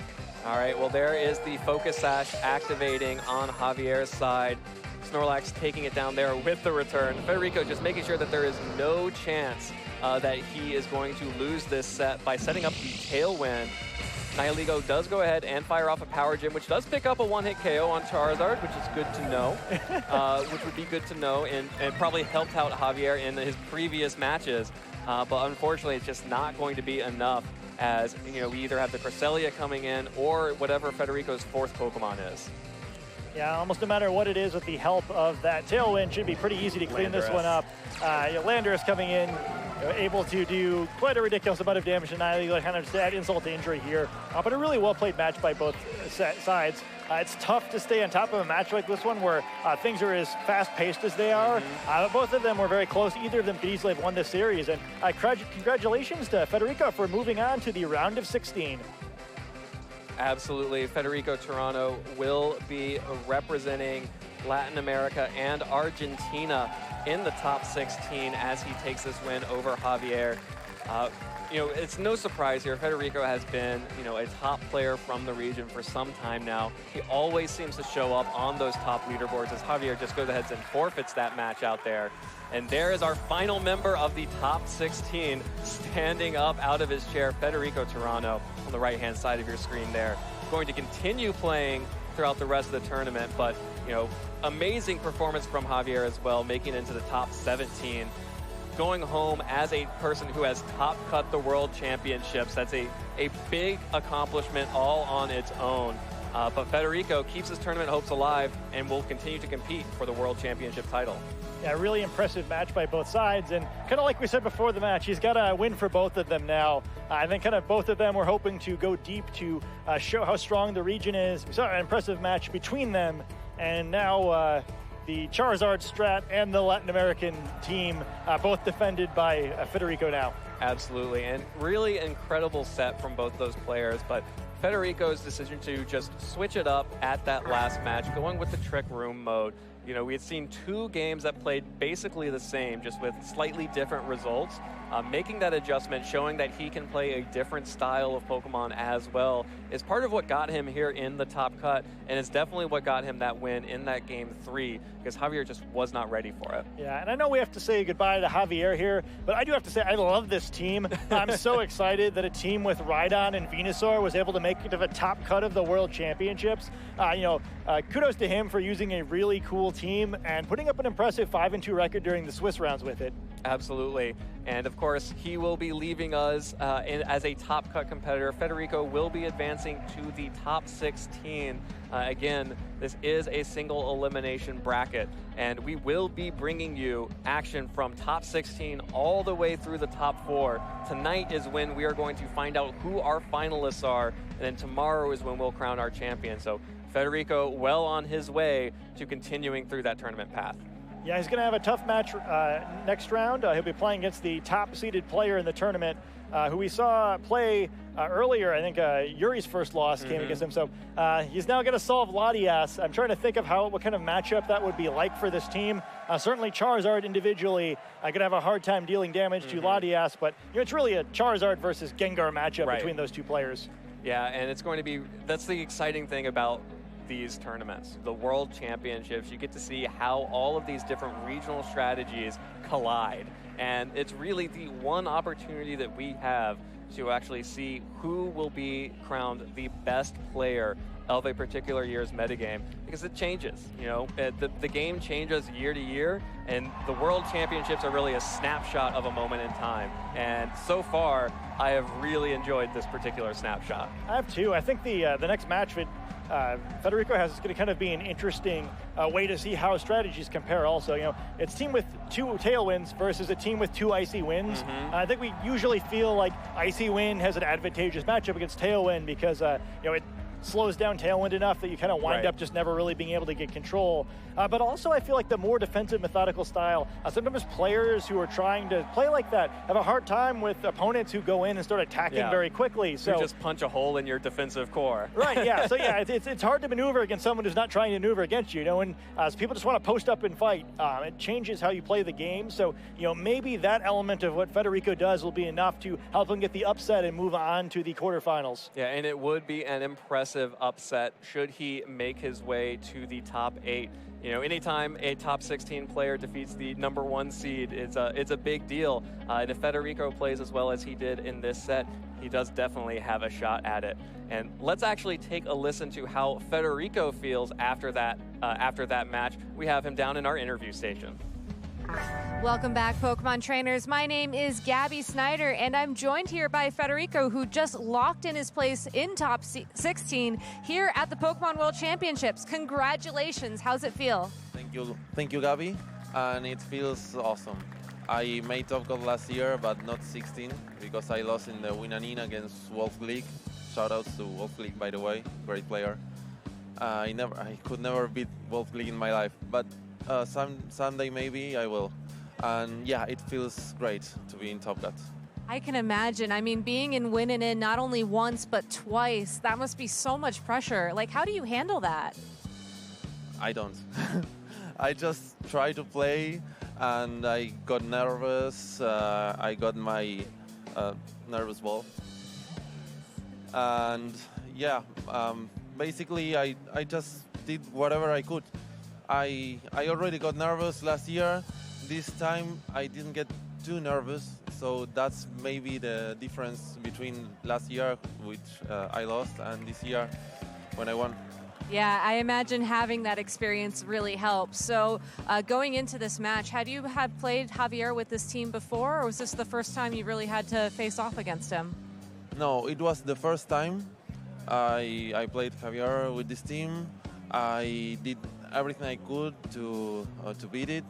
It was really tough. The matchup was tough, and at the third game, I felt like if I brought Snorlax to the match, maybe it could give me a possibility to lock the game, and it's exactly what happened. Yeah, and that last Tailwind as well. I mean, for viewers at home, they might have thought that was a little bit much, but you just mentioned that you felt like it was critical for your win. Yes, actually, maybe I had the game locked, but I want to say sorry to my friend Javier, who thought that it was a bad attitude or something like that. I'm really sorry. I actually thought the Tailwind was going to lock me the game. I didn't realize it was locked already. As I said, I'm nervous. I'm very nervous about this, and sometimes I can't think properly. So I did what I could. Yeah, you always have to play to your win conditions, even if they do seem a bit unconventional or even a little bit extra safe. So I think everybody can understand that. So going into your top 16 match, do you have any tips you're going to do for your mindset, or any tips for fans at home who are looking to someday be here in Top Cut as well? Well, don't do what I did, which is not eating. I didn't have time to eat in the whole day. So after talking to you, I'm going to grab some pizza, probably. And yeah, always keep yourself healthy, because that's what you need to do to make good reads and good plays and to think properly. And another advice is, if you're nervous, which is sometimes unavoidable, just try to deal with it and try to keep as calm as possible and try to play as good as you can. All right, well, I don't want to keep you here any longer, especially if you haven't eaten all day. But to those of you who are watching at home, don't forget to join in on the conversation with that hashtag Play Pokemon on the social media of your choice. We are entering the top cut here.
Hello trainers and welcome back to the Pokemon 2018 World Championships. My name is Jay Blake and once again I'm joined by Scott Glaser. How's it going, man? Great to be here.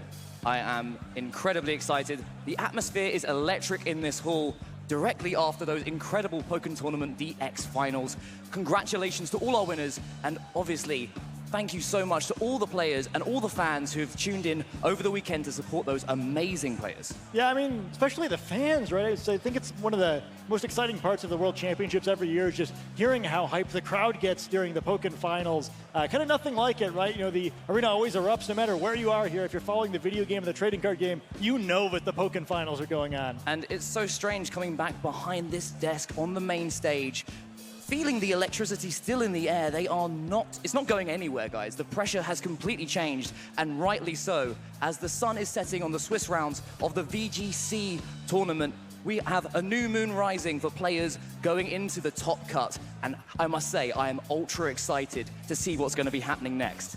I see what you're doing here, Jay. There's a little bit of fun for you there. But guys, before we get into our top 16 matches, we have something a little different for you. We'd like to take the opportunity to reveal something very important to players coming up in the next season of the Pokemon Video Game Championship Series. Yeah, I mean, I think players are a little bit nervous, right? Where they're like wondering, what format will we be playing next year? And it's time to tell you. Yes. Very, very excited to be able to reveal the format for the Video Game Championships 19th season will be GS Cup. So players may be able to recognize this from the 2016 format in which many legendary Pokemon are able to be included. We are so excited to be able to tell you that this will be returning this season, but not in the way that you expect. Yeah, well, you'll be using some of the rules you're familiar with, like we've done in the past.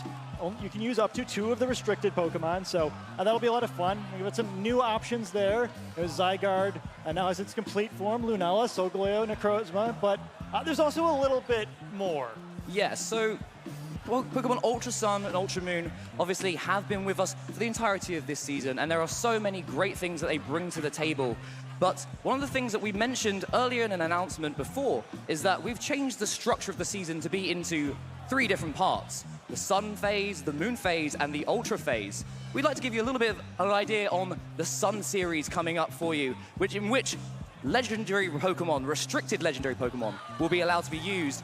But Z Crystals and Megastones are banned, Red Orb and Blue Orb are banned, and Rayquaza may not know the move Dragon Ascent, which really controls certain aspects of how players will be able to take on this format. Yeah, so you have a different look here. You know, we've played GS Cup before, but what if the rules are a little bit different? What if, in this case, Primal Groudon and Primal Kyogre weren't available? What if Mega Rayquaza wasn't available?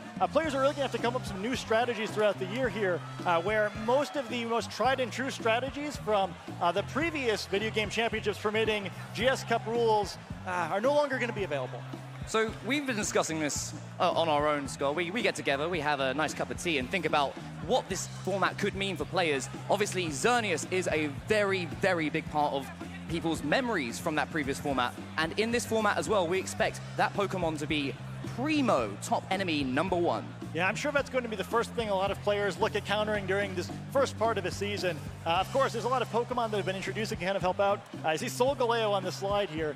Might be an important character in his own Sun series because trainers are really going to need to be careful with that Xerneas. Also worth keeping in mind, too, a lot of the Pokemon that players used to support Xerneas a few years ago no longer going to be so effective. Mega Kangaskhan, of course, not going to be around at all because Megastones are banned. You can use Smeargle if you'd like, but I probably wouldn't suggest trying to use Dark Void because it can't learn that or can't use that anymore. Yeah, we have to sleep on Smeargle's Dark Void this time, but Pokemon that we saw rise in popularity at the World Championships, such as Bronzong, will still be able to make a very, very high, important impact. Also, the Pokemon like maybe Crobat and things that be, maybe Pokemon like Tapu Fini, which will be able to control Xerneas' Geomancy a little bit better, will be really, really prevalent in that Sun series. Of course, as you can imagine, the Sun series isn't the only series we'll have next year. There'll be 2 other periods. The next one will be the Moon series. Yes, Moon series will be available, and it will be an update as well. Megastone still banned. Ultra Necrozma Z, Red Orb and Blue Orb are banned. Rayquaza may not know Dragon Ascent, so no Mega Evolution, but this does allow for you to use Z Crystals. Yeah, so that'll be one thing that I think players will find makes it much easier to deal with Xerneas. Certainly something that, it was nice for Xerneas before. There weren't a whole lot of ways to take it out in a single blow. A lot of Pokemon can do that when Z Crystals are involved. And some of these very specific Z Crystals we've had in mind, Pokemon like Lunala with its specific Z move, would be a very, very powerful option. Again, the Moon series being focused around one of its most powerful mascots. Definitely. One thing to keep in mind, too, for both the Moon series and the Sun series is that without the Red Orb, the Blue Orb, and Rayquaza's Mega Evolution, weather's going to be very different in these series, too. If players played back in 2010, they may remember that the way weather was integrated in GS Cup was a little different. Tyranitar and Abomasnow were both really important Pokemon because they could actually use their abilities to disrupt the weather of Kyogre and Groudon. That'll be a thing again with the Primal Weather no longer being in play. It's going to be some legendary battles going into the Moon series, but we have one more for you coming up. The Ultra series, a real free-for-all and the most legendary that we could make it. All items allowed, all moves allowed. Ultra Necrozma will have its time in the light, and I'm sure you guys are excited at home to be able to start playing. Yeah, so now you get the chance to have everything unleashed at once. You kind of graduate over the year, get used to Z Crystals again, get used to Mega Crystals again, and all the restricted Pokemon at the same time. Should be a lot of fun at next year's World Championships. We're so excited that we were able to share this news with you guys. We're hoping that the variety of next season will keep players interested and also have the motivation and drive to keep going on towards the World Championships. Lots of strategies to take into mind, and obviously how to adapt and shift between control of the Sun phase, the Moon phase, and the Ultra phase. That should be a lot of fun. I'm really excited to look forward to this. I think players are going to have a lot of fun over the course of the year to kind of try out different teams. This year you're not going to be able to start a team in November and use it throughout the whole season. You have to keep coming up with new ideas. Excited to see what players innovate. Well, that's the future. It's time to get back to the here and now. We are at the Pokemon 2018 World Championships. We are looking at the top cut of the Video Game Championship Series, and we have one top 16 match to be able to bring you. It's going to be a very, very harsh European clash here. Alessio Yuri Busquetto against Arash Amati. Two really strong contenders for the World Championships. I'm kind of shocked to see them playing so early in the tournament. Both of them looked really good when they played on stream earlier. Should be a really fun matchup, but man, it's like, I think Italy was the region that maybe most players were kind of expecting to produce the world champion this year. Going to be a lot harder with these two amazing players facing off, and unfortunately, one of them being eliminated right here.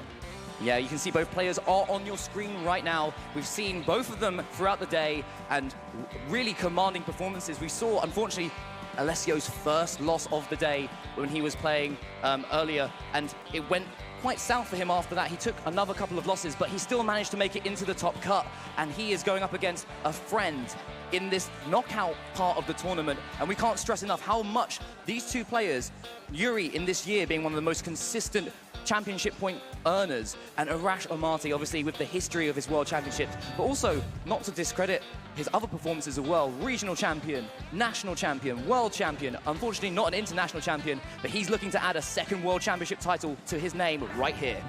That should be super fun. We could have been talking earlier, there were a lot of our previous world champions were having a hard time. We've got the two of the three 2013 world champions remaining, and that's it on the video game side. So Arash going to be the last player looking for a two-peat in the Masters division, and he's going to have to go through an incredibly difficult player to do it. Yes, Yuri's team of Metagross, Incineroar, Zapdos, Landorus Fairy Form, Amoonguss, and Tapu Fini going up against Arash's team of Alolan Persian, Tapu Bulu, Tapu Fini, Metagross, Landorus, and Volcarona. And this is a game where Volcarona might have some impact if it wants to. Yeah, I think that's a lot of fun. I think the standout Pokemon from Arash's team when he appeared on the stream at the very beginning of today was that Volcarona. We saw the Z Crystal on it, not an item that we typically see Volcarona hold, especially because it's not the Fire-type Z Crystal, but it's the Bug-type one. It should be really fun to see how it can play out in this matchup. He's got a lot of options with this version of the team that even other Volcarona teams don't have. Let's get to it then. The first game of our top 16 bracket. It's going to be Alessio Yuri Busquetto versus Arash Amati. Let us know who you are rooting for using the hashtag #PlayPokemon. The lead coming out from Arash is going to be Tapu Fini and Mega Metagross going up against Incineroar and Zapdos.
Welcome back, everyone, to the 2018 Pokémon World Video Game Championships in beautiful Nashville, Tennessee.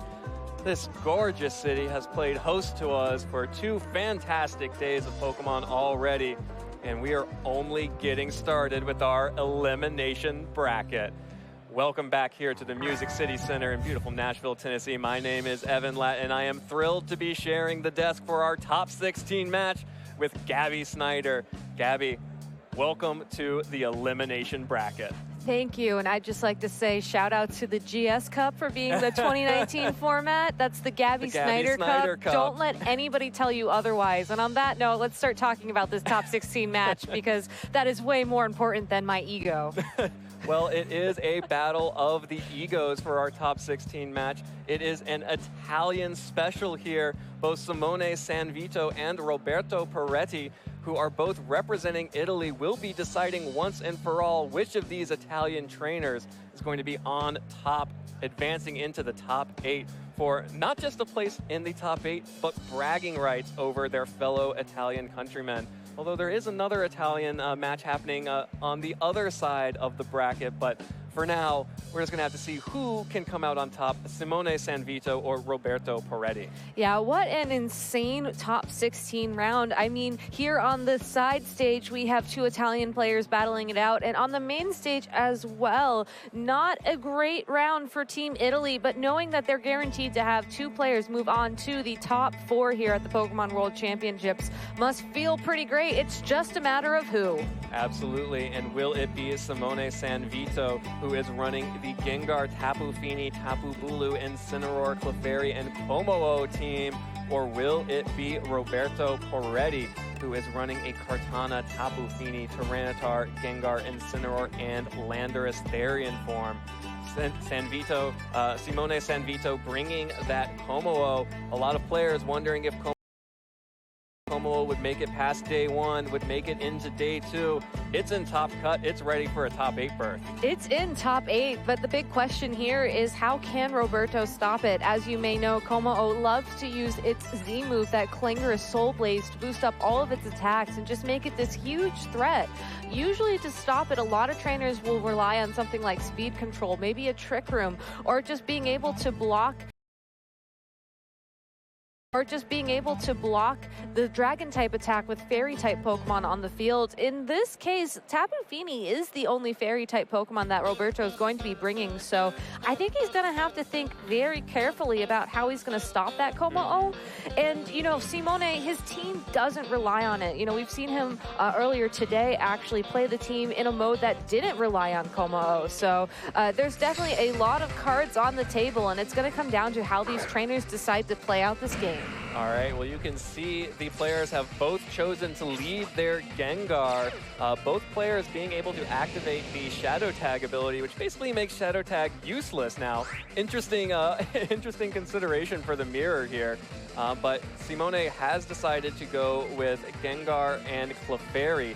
Classic combination for that Como-o team, while Roberto has instead gone with the Tyranitar and Gengar, setting up that sand. Yeah, the Clefairy's Follow Me, I think, is going to be critical here because it will be able to direct not only a super effective Dark-type attack away from its partner Gengar, but also anything Roberto's Gengar wants to throw out as well. So Simone, I think he's going to be off to... He has the opportunity here to target down the opposing Gengar and sort of give himself a little bit more room to move in a later turn, but it looks like he's actually switching in the Como-o of all Pokemon. I don't hate it. Como-o out on the field, going to be able to instantly threaten some offensive pressure that Clefairy cannot. We are going to start seeing these Mega Gengar start Mega Evolving right away. Roberto's Mega Evolving first, Simone's Mega Evolving second here. So both players going ahead and boosting their Mega Gengars, all dressed nice and white for a Saturday night. Gengar on Roberto's side will be moving first, using Sludge Bomb onto Como. Deals a lot of damage, more than half hit points on Como. But Simone just going on the offensive against Gengar, a lot of damage as well. With the sand, just maybe enough to pick up that KO, but instant pressure from Roberto with that Dragon Dance Tyranitar. So a great defensive switch from Simone, even though that his Como took so much damage from that Sludge Bomb and that the Gengar is able to hold on through the Sandstorm damage. Clefairy is safe in the back of his party, and I think that's the Pokemon he's going to be prioritizing, given the fact that we're already seeing the Tyranitar and the Mega Gengar out on Roberto's side of the field, and I think that's the right prioritization to make. I mean, we saw that Tyranitar go for a Dragon Dance, boosting its attack and speed already. You know, that's going to be so scary, and having Clefairy's Friend Guard ability in the back to protect, you know, this Gengar and whatever other Pokemon Simone brought, I think is going to be huge. All right, well, Tapu Fini, the classic counter to Como, switching in for Roberto's Mega Gengar, wants to preserve it for at least a little bit longer, can't take another hit of sand damage. Simone also matching that switch with a switch for Clefairy, bringing that Pokemon back out to defend Como from any attacks coming out from Roberto. Not just defending from attacks because of the Friend Guard, but also because of the Protect.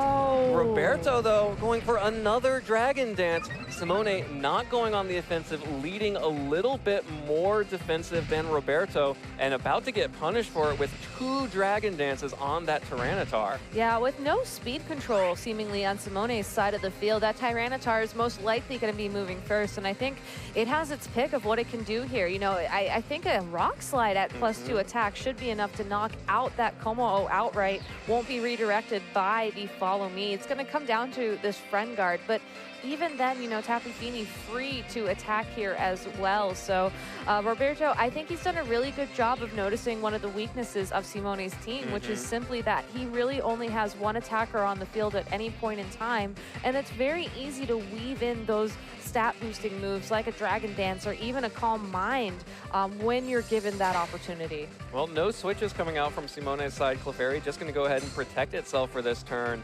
Roberto launches a big Rock Slide. Of course, Como resists it and has the Friend Guard, so is still able to shrug off that attack, but flinches. Can't shrug off the Rock Slide too much for risk of flinch, which just got that onto the Como. Roberto will go ahead and reveal the Waterium Z, the Hydro Vortex coming out from the Tapu Fini. Will be able to either pick up the KO onto Como or deal a little bit of damage through the Protect onto Clefairy. Maybe hoping to try and catch that with the Rock Slide plus the Hydro Vortex. Not able to do that, though. Good plays from Simone to at least protect the Clefairy a little bit, but that flinch really hurts. That flinch really did hurt, because that could have been the Como trying to at least get some damage down on this Tyranitar before that Gengar is going to be forced back out onto the field. It's really going to come down to, for Simone, I think, what Pokemon he has in the back of his party, because, you know, there's only so much this Clefairy can do. You can't really protect and deal damage at the same time, unfortunately. So a really great job by Roberto identifying that, leading the perfect counter lead to that, and getting those Dragon Dances in. Simone's going to have to stop that in game 2. All right, well, Simone can't get the double protect on Clefairy, and the Rock Slide this time plenty effective, plenty enough damage to take out that Como. So that's a lot of offensive pressure off the field for Simone. And also, this Moonblast connecting with Clefairy means a lot of defensive pressure off the field as well. Simone now will be forced to switch in his Mega Gengar and his final Pokemon. Trapped, unable to switch out, even though there is no other Mega Gengar, just because he has lost his other Pokemon. At least the Tyranitar and the Tapu Fini are trapped too, though I think that Tyranitar doesn't mind being forced out on the field. It's got 2 Dragon Dances. It's ready to party. Yeah, the really curious interaction, I think, here is going to be the fact that we already saw this Tapu Bulu has a Choice Scarf. That Tyranitar is at +2 speed. If that Tapu Bulu can outspeed it, knock it out with a Wood Hammer, and then Gengar's Sludge Bomb knock out that Tapu Fini, you know, Simone could still be in this. Yeah, there is still a lot of offensive pressure from those 2 Pokemon, you're right. There really is, and that's probably why he let the Clefairy and the Como get knocked out so easily. He needed to get these Pokemon out fresh on the field. If I'm Roberto, you know, I might be tempted to try and slow things down a little bit, maybe protect on one of his Pokemon, try to figure out what Simone is thinking, because really, one more knockout and then you're pretty safely going to win game 1. So it's definitely definitely a tough decision. I mean, how do you prioritize the Dragon Dance boosted Tyranitar over the Tapu Fini in this kind of situation? Well, it looks like Roberto prioritized the Tyranitar and protected. So did Simone with the Wood Hammer onto that protect. The Sludge Bomb is enough with a critical hit to pick up the KO onto that Tapu Fini. Mega Gengar ready to deal the damage. Now, the Sandstorm has subsided, so Roberto could potentially bring back in his own Mega Gengar here and not worry about any sand damage knocking it out. But we will have the Incineroar to intimidate the Tapu Bulu and exert some fake out pressure. Maybe just want to cycle that Intimidate because Tapu Bulu is the last two Pokemon, can't reset that. I think that would actually be a really good idea, especially now we know that the Tapu Bulu is going to be locked into Woodhammer in grassy terrain. All right, well, no switches out just yet, just the fake out onto Tapu Bulu while Gengar protects. Good protect there, avoids the big crunch coming out from Tyranitar. +2 Tyranitar crunch, definitely going to knock out that Gengar. Yeah, very safe play by Simone there, but this is, I think, going to be the big turn because if you're Simone, which Pokemon do you target down? The Tyranitar could go for a protect. It's possible Woodhammer Sludge Bomb might knock out the Incineroar, but that Tyranitar outsped the Tapu Bulu for a knockout. Yeah, the 2 Dragon Dances coming in huge for Roberto, knocks out the Mega Gengar. Woodhammer onto Incineroar, just not enough damage on its own. Really needed its friend Mega Gengar to team up on that one. Incineroar just happy to fire back with a Flare Blitz. No Intimidate, picks up the KO, and Roberto Peretti will take game 1 over his fellow countrymen. You know, I think even the Sludge Bomb or any attack from that Mega Gengar wouldn't have been enough to knock out that Incineroar. That Intimidate on that Tapu Bulu was just huge. And that kind of brings us, you know, into this conversation about how Roberto was able to, you know, manage those boosts and those stat drops to his advantage. I really think that if Simone is going to win game 2 and force us into a game 3 situation, he has to control that. And as much as I love Como-O and as much as Como-O loves its boost, I don't think this is the right situation for it. I think that, you know, the adjustment that Simone needs to make is, you know, maybe even lead with that Tapu Bulu and the Gengar combination, or at least bring his Incineroar. Just give himself a little bit more flexibility in terms of how he maneuvers on the field. You know, that option to flinch the Tyranitar once it does get a Dragon Dance, if that does happen. And just hope that you can manage your own side of the field a little bit better. It's sort of an interesting matchup to talk about because I think that on Roberto's side of the field, you know, he brought the correct 4 Pokemon for that game. And I don't think he needs to adjust to that. I think he just needs to keep playing as well as he did in game 1. I think Simone's Pokemon weren't the worst choices for this matchup either. He just needs to play a little bit more aggressively. You know, Roberto did an excellent job of punishing defensive play coming out from Simone, getting those Dragon Dances off, being able to capitalize on the fact that, you know, occasionally there was just a Clefairy doing basically nothing on the field.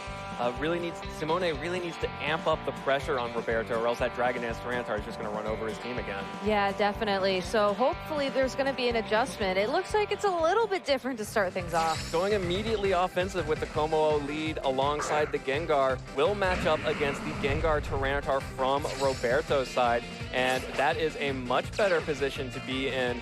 Como-O taking no damage in for free now, able to immediately threaten that Tyranitar and deal some good damage to that Gengar as well. Yeah, but Simone does have to worry about his own Gengar in this matchup because like game 1, you know, 1 or 2 hits from either of these Pokemon will be enough to knock it out, and it does not have that Clefairy next to it to protect it. So I think that Simone made a good adjustment, you know, bringing in that Como-O, but I think he's going to be forced to immediately switch out that Gengar.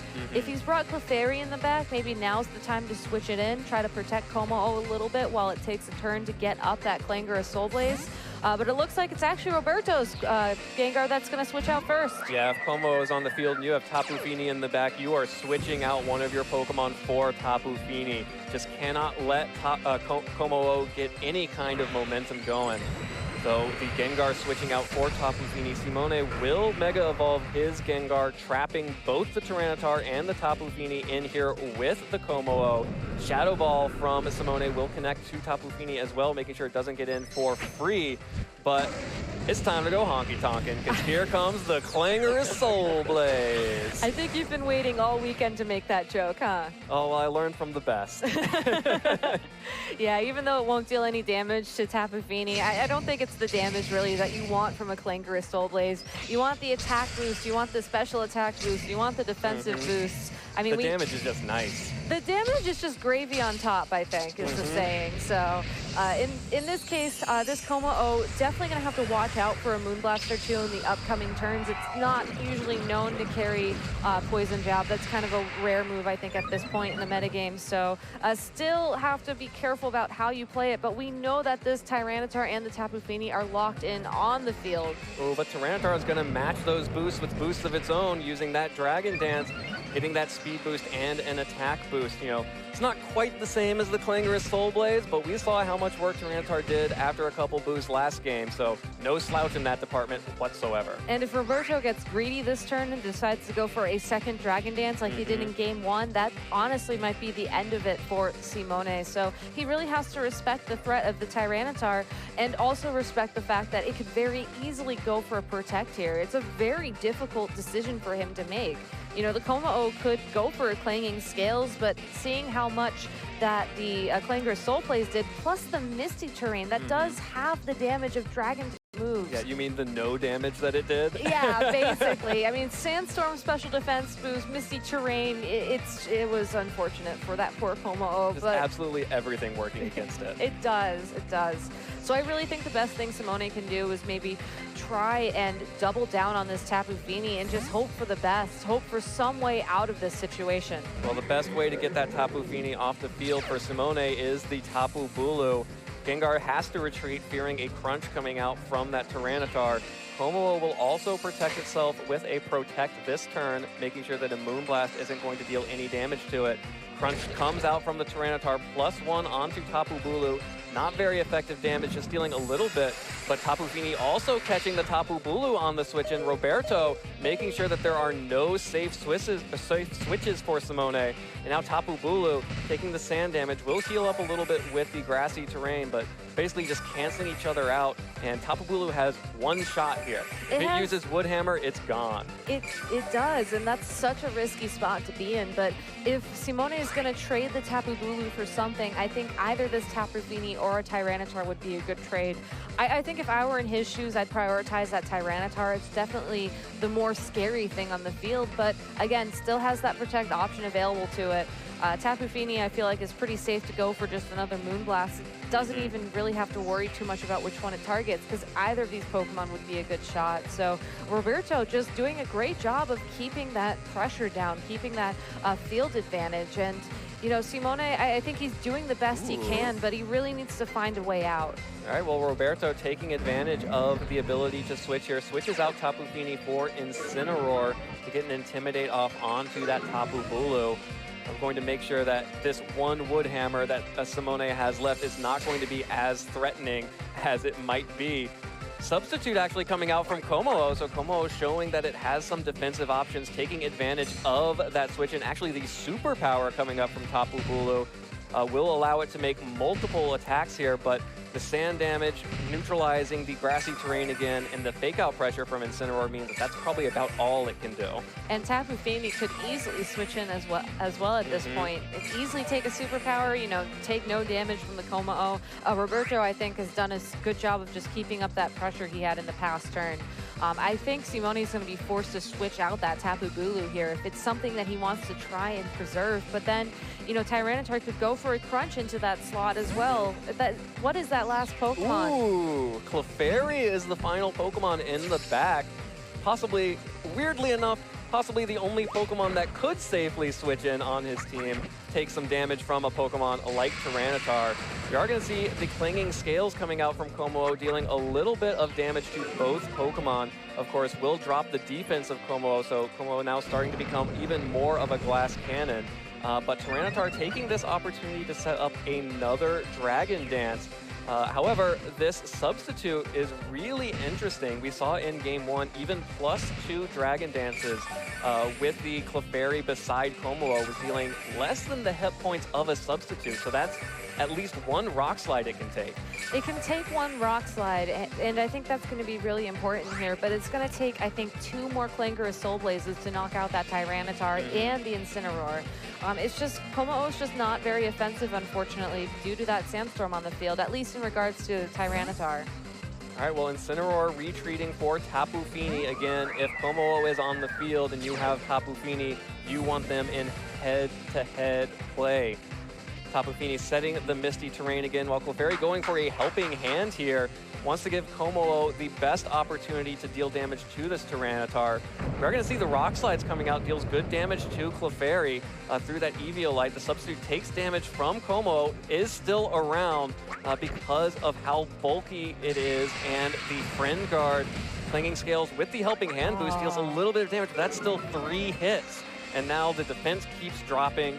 Sandstorm at least has subsided, but the defense drops mean that substitutes are no longer going to be enough for Simone. And Clefairy can't take another Rock Slide and redirect a Moonblast. It can. I think Simone is going to have to wish for a little bit of luck here and hope that the Rock Slide does not connect with the Clefairy this turn or the Como. I think either would be a good position for him to be in. But, you know, good job. This Como is doing all that it can. It just needs a little bit of help. Wow, just interesting. a little bit more. Switching out the Clefairy for Tapu Bulu. Tapu Bulu will reset the terrain at least, so the Clinging Scales will deal a little bit more damage. Como going to protect this turn, defending the substitute.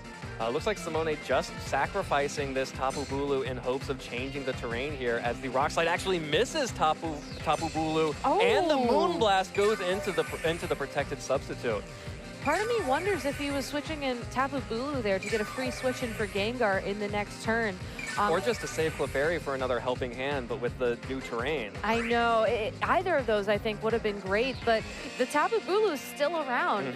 The Tyranitar at the +2 speed, I believe, will outspeed Choice Scarf Tapu Bulu, but we saw that Crunch only do a little bit of damage in Game 1. It's possible that Tapu Bulu might be able to hold on and get one attack in before it is successfully knocked out this time.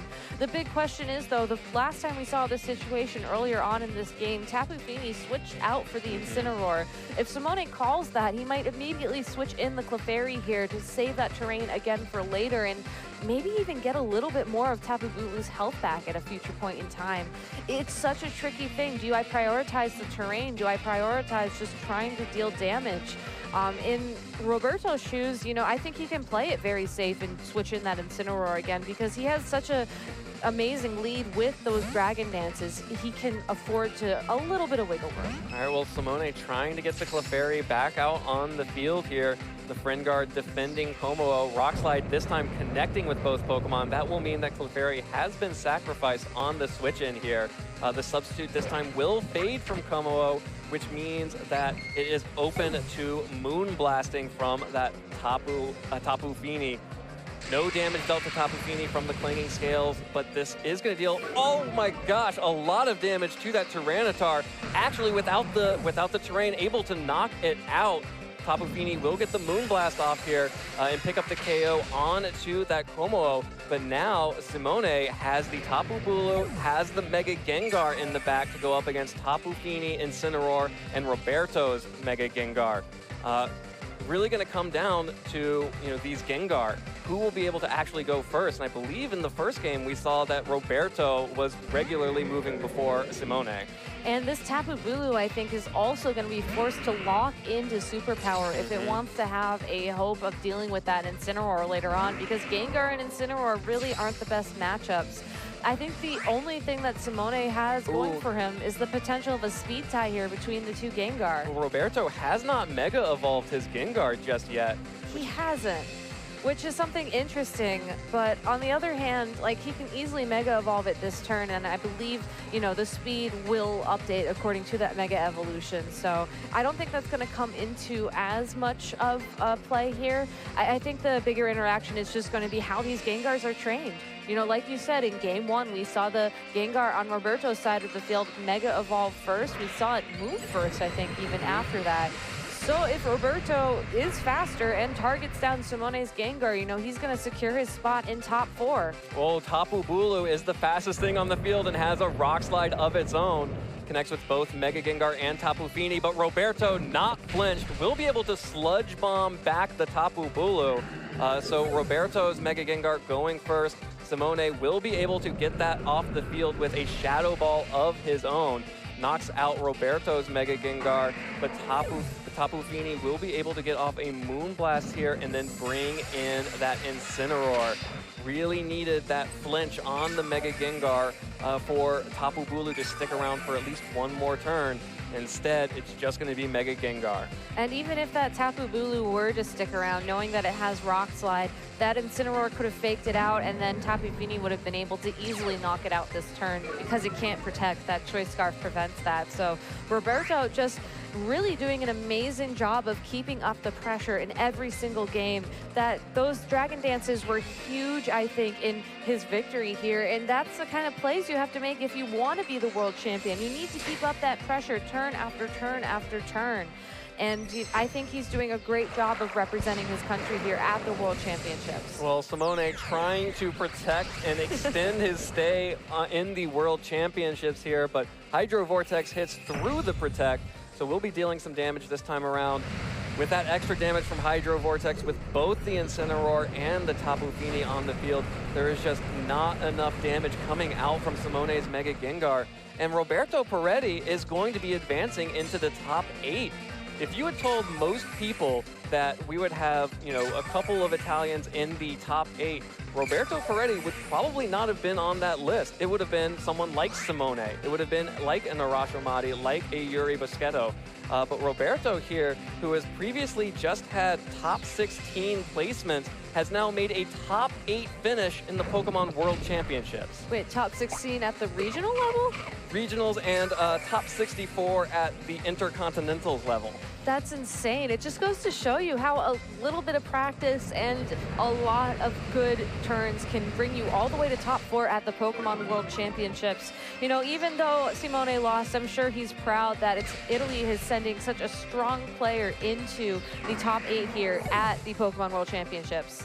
Yeah, this is actually Roberto's first time at the World Championships, and he is making it count.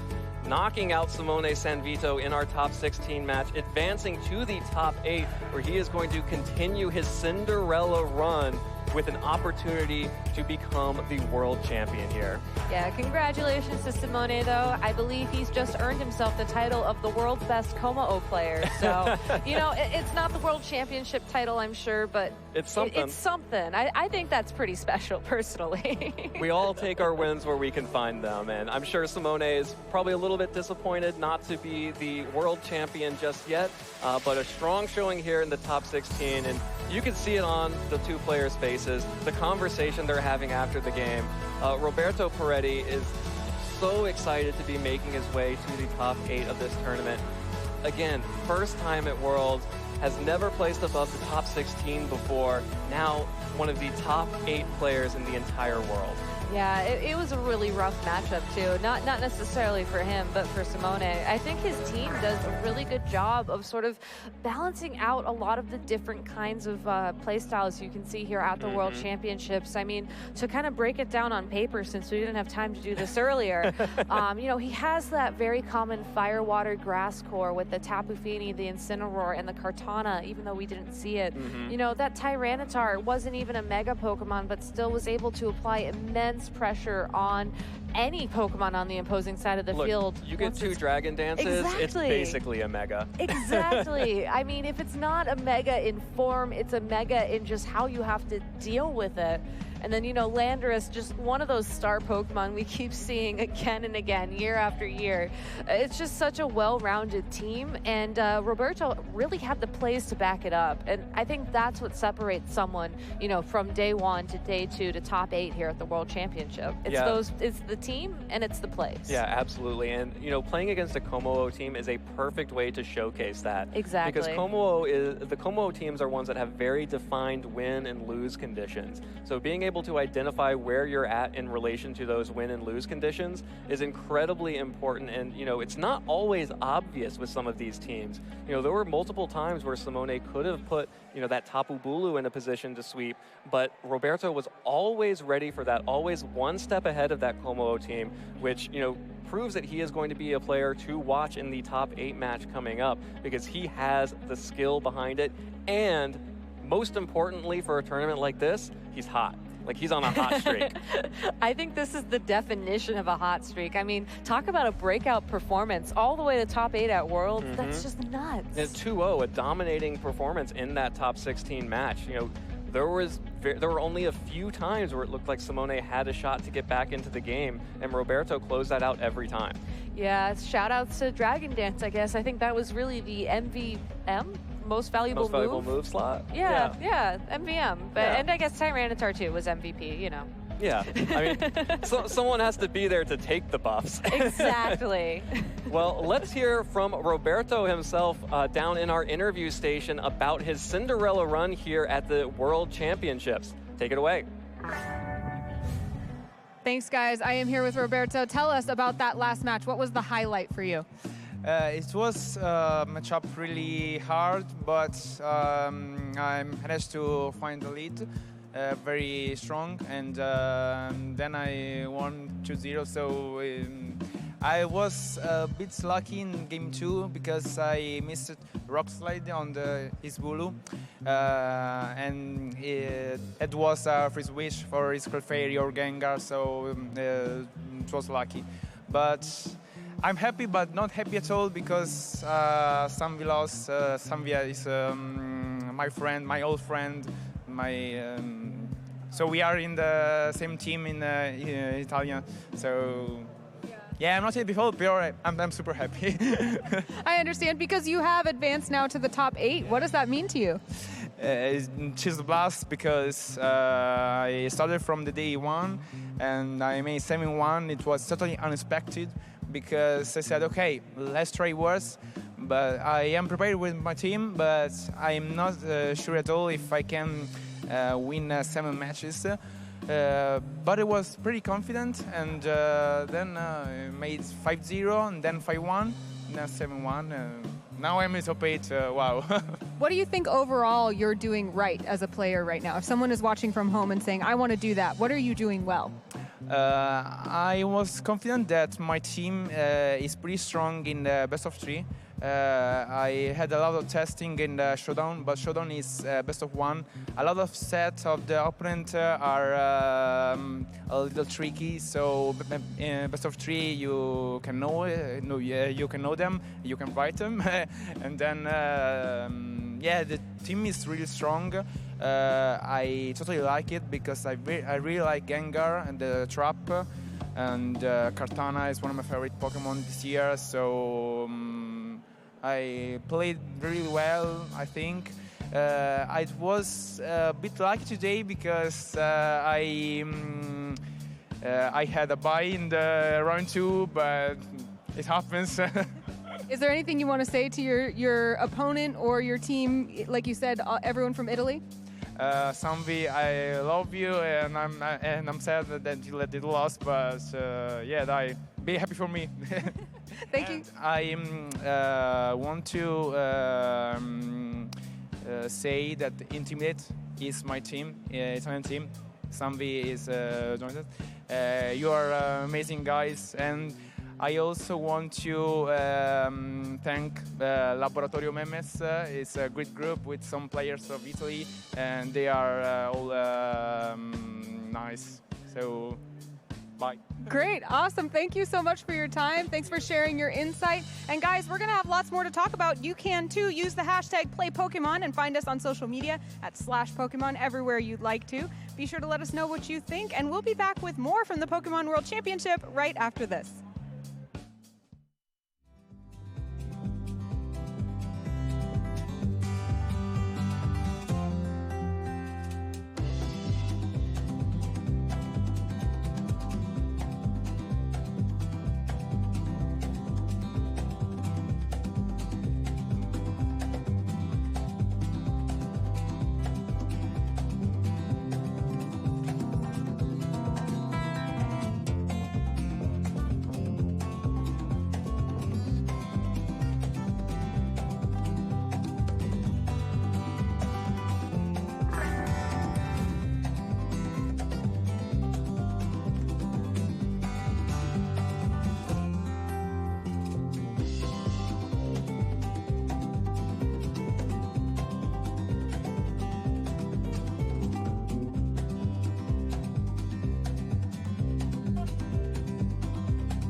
Welcome back, everybody, to the 2018 Pokemon World Championships here in Nashville, Tennessee.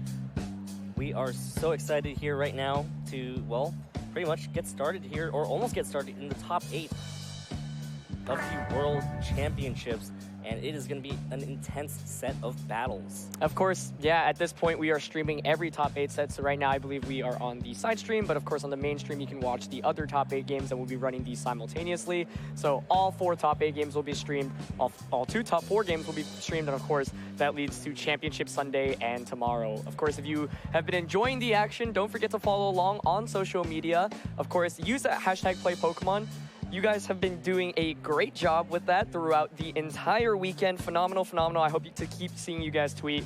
Of course, we can talk a little bit about the other social medias. Yep, there are other platforms as well. Facebook.com/Pokemon as a great hub for all forms of social media. You know, lots of great pictures from here at the event. Of course, if you are missing out on any of the videos, missing out on any of the battles, you know, I hope you are not going to be forced to miss any of these exciting battles coming up, but you can always watch later on at youtube.com/Pokemon and Instagram.com/Pokemon is also doing an incredible job of covering the World Championships. You know, there's so many things to do out here at the World Championships.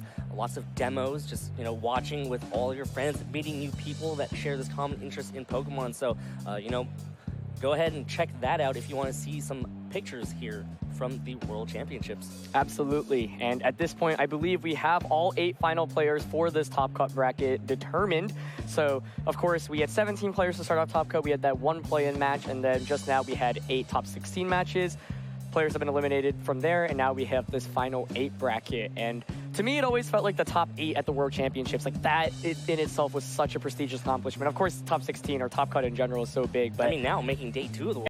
Yeah, I mean, all of these are just such incredible accomplishments, but top 8 specifically, yeah, you know, it just feels like there's, at this point, there's so much on the line. Everyone is only 3 sets away from becoming the world champion, and I feel like this year's Top Cut bracket has been especially exciting. There have been so many different players, so many different storylines, and of course, one thing we have to point to is Arash Madi, the 2013 world champion, still being in the bracket, defeating who is probably the odds-on favorite coming into this tournament, Yuri. Absolutely. I mean, coming into this tournament, Yuri was the global championship point leader, and he had such a dominant run throughout the entire season at every single international championships that he actually was able to attend, and just not even that, but also regional championships as well.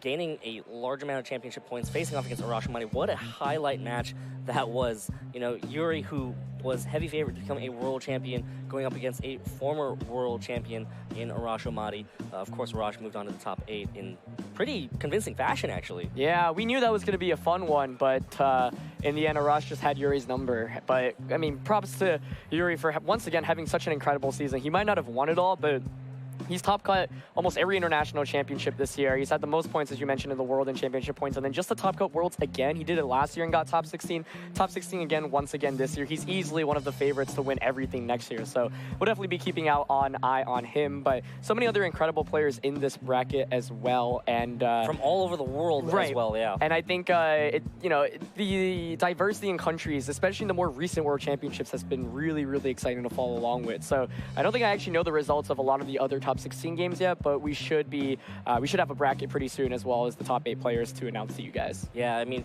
when we first started playing, Aaron, a lot of the top cut brackets for the World Championships mostly included players from the United States, mostly included players from Japan. Yep. And then, you know, ever since, you know, 2011, you know, we kind of started seeing more international players from different countries really being able to make it through and break into the top cut. I mean, Europe became a strong force in 2012, 2013, especially after Matteo Gini went so deep in 2011 World Championship, falling runner-up to Ray Rizzo. Actually, you know what? 2011 actually had a lot of European players as well making it to the top cut. They did. And then, you know, lots of players from Korea started making a splash at the World Championship. Of course, Sejun Park taking home the World Championship in 2014, and just recently in 2016 with Latin America. Yeah, Latin America, definitely one of the more exciting regions to follow. Actually, one of the players who got top 8 last year, or top 4 last year. Top 4 last year, Paul Ruiz. Paul Ruiz is now in the top 8 this year. And once again, like, we haven't really seen too many players in the modern era top cut back-to-back years. You know, earlier on in the older days, I think Ray Rizzo, Wolf Glick, and Sejong Park were the most consistent players on the world level. And there's a reason why they're considered the 3 greatest players of all time. But I think Arash Amadi definitely making a name for himself to be in part of that group after making a top 8 run finally after all these different years. But in general, it's very rare to see players be able to get multiple top 8 performances, especially at the world level. So for Paul Ruiz to get 3rd last year and be in the top 8 now, once again, incredible performance from him. Yeah, and of course, last year, Federico Toronto from Latin America also was able to make it to the top cut of the World Championships. We saw him play in that, win and in game, that match that really determined who was the last member of that top 16. So he also made a repeat top cut.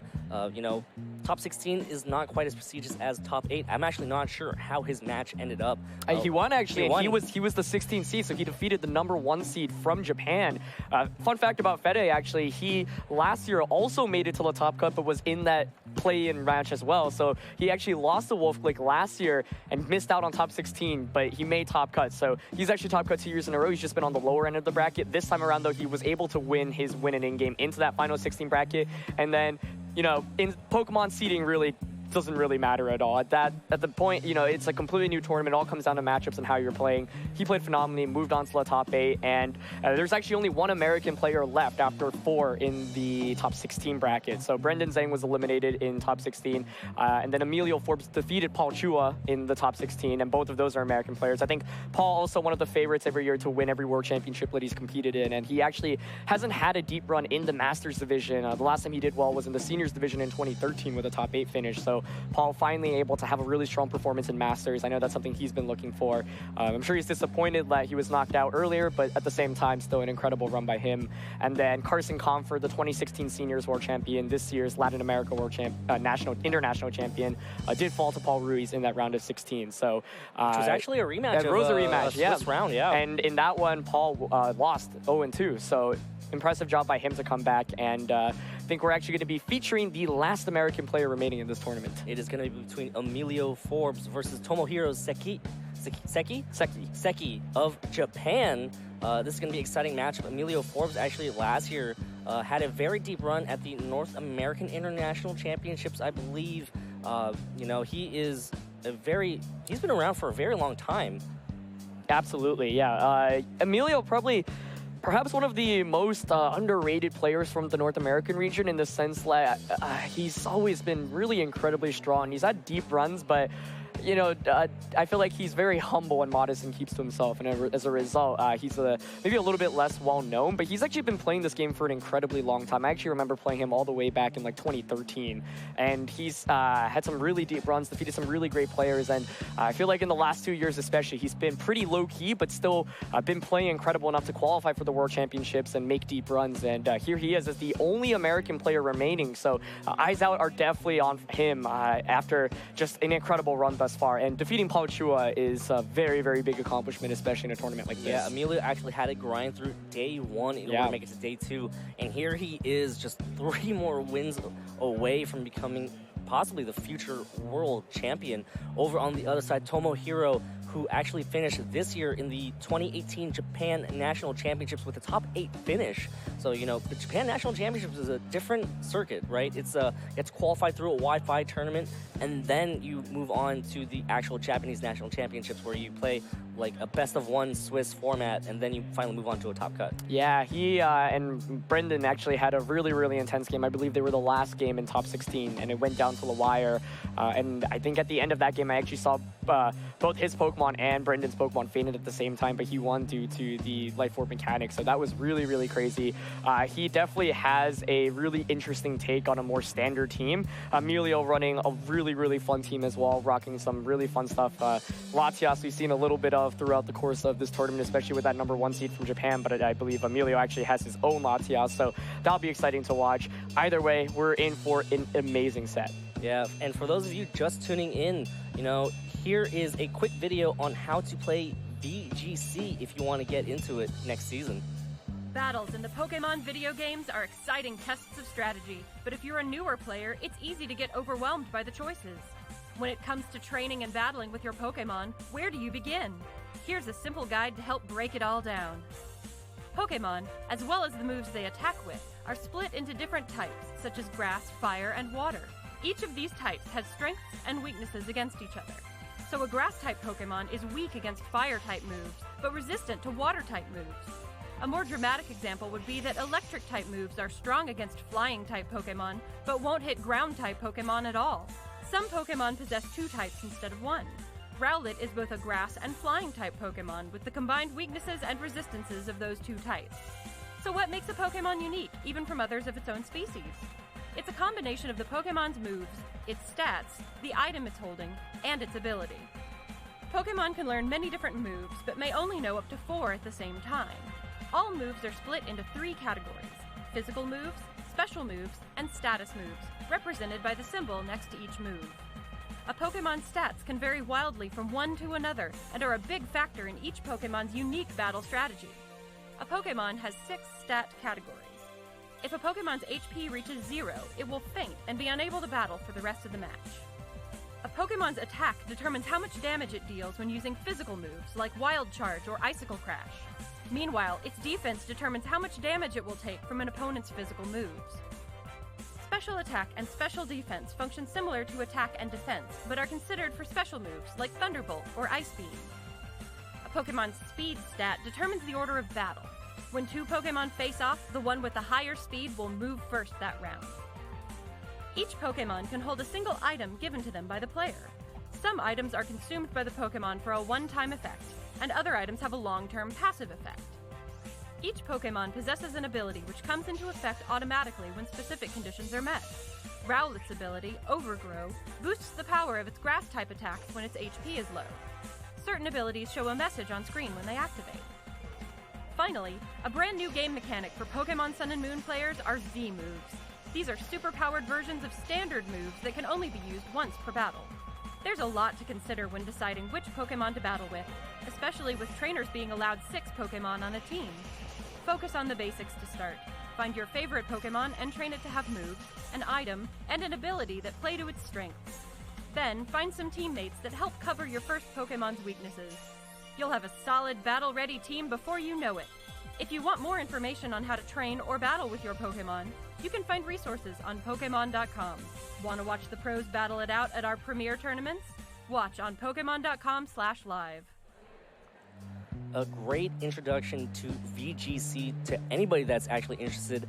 And, you know, earlier we actually got the new rules for the upcoming 2019 VGC season. I'm actually excited to discuss that a little bit. I mean, it's the first time that we've actually had different rule sets throughout different phases of the season. Yeah, absolutely. There's so much that I want to bring out and dissect. And I know when I get home, I'm going to take some time to look into it and start creating content for it. But there's just...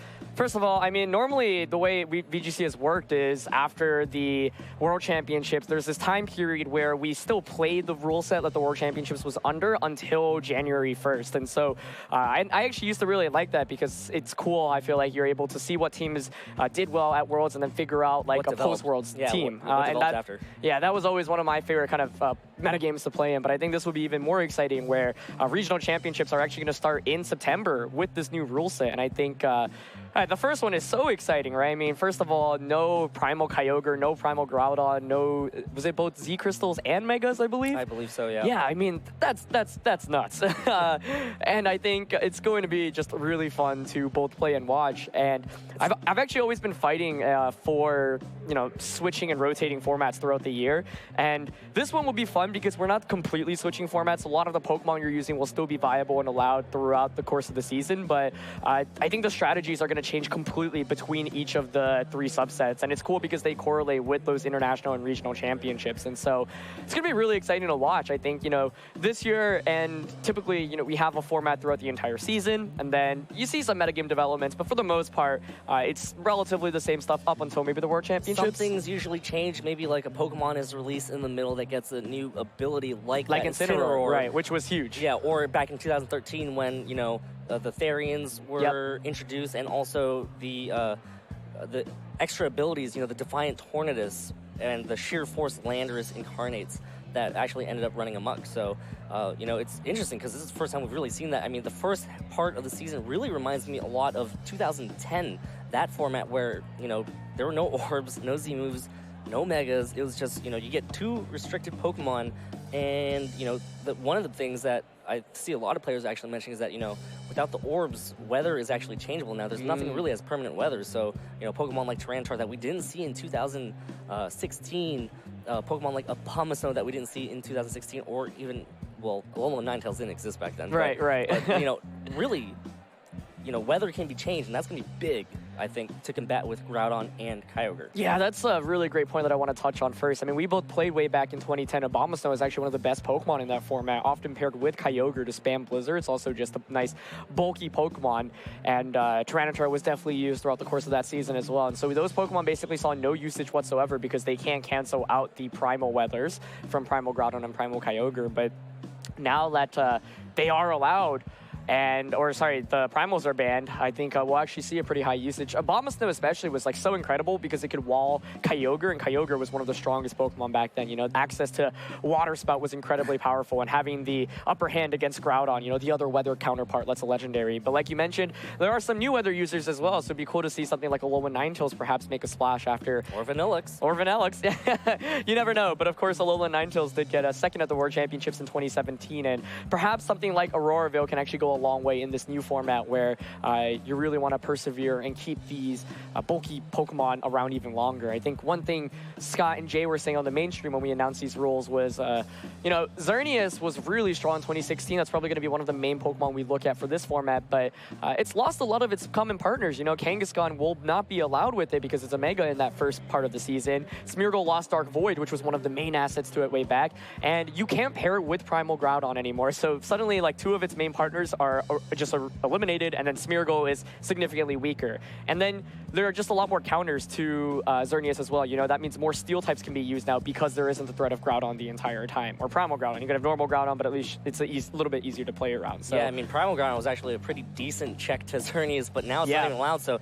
you know, in one way, Xerneas lost 1 check, but then, you know, gained a big counter in Solgaleo, so that's going to be pretty big, I believe. That's my call on the first part of the format, Aaron. One thing that will be interesting to see is definitely like the use of haze as well. I think Scott and Jay mentioned Tapu Fini on stream, and being able to just haze Xerneas' boosts away is so huge because Xerneas without the boost is just significantly weaker because suddenly anything that resists it will really not take any damage from it, and then you're not outspeeding things as well. So I think I'm actually really excited for the first of the 3 formats because it's going to be so different from the 2016 metagame that we saw. I think, if anything, it'll resemble 2010 a little bit more, but you and I played in 2010. If you remember back then, there was one thing that was very different, and that was team preview. Oh, yeah. I mean, you kind of just had to go with your own, you had to go with your gut instincts back in the day. Yeah. You know, you built a team, and it's like, okay, well, this is how I want to play this team. I just hope my opponent doesn't have anything to counter it.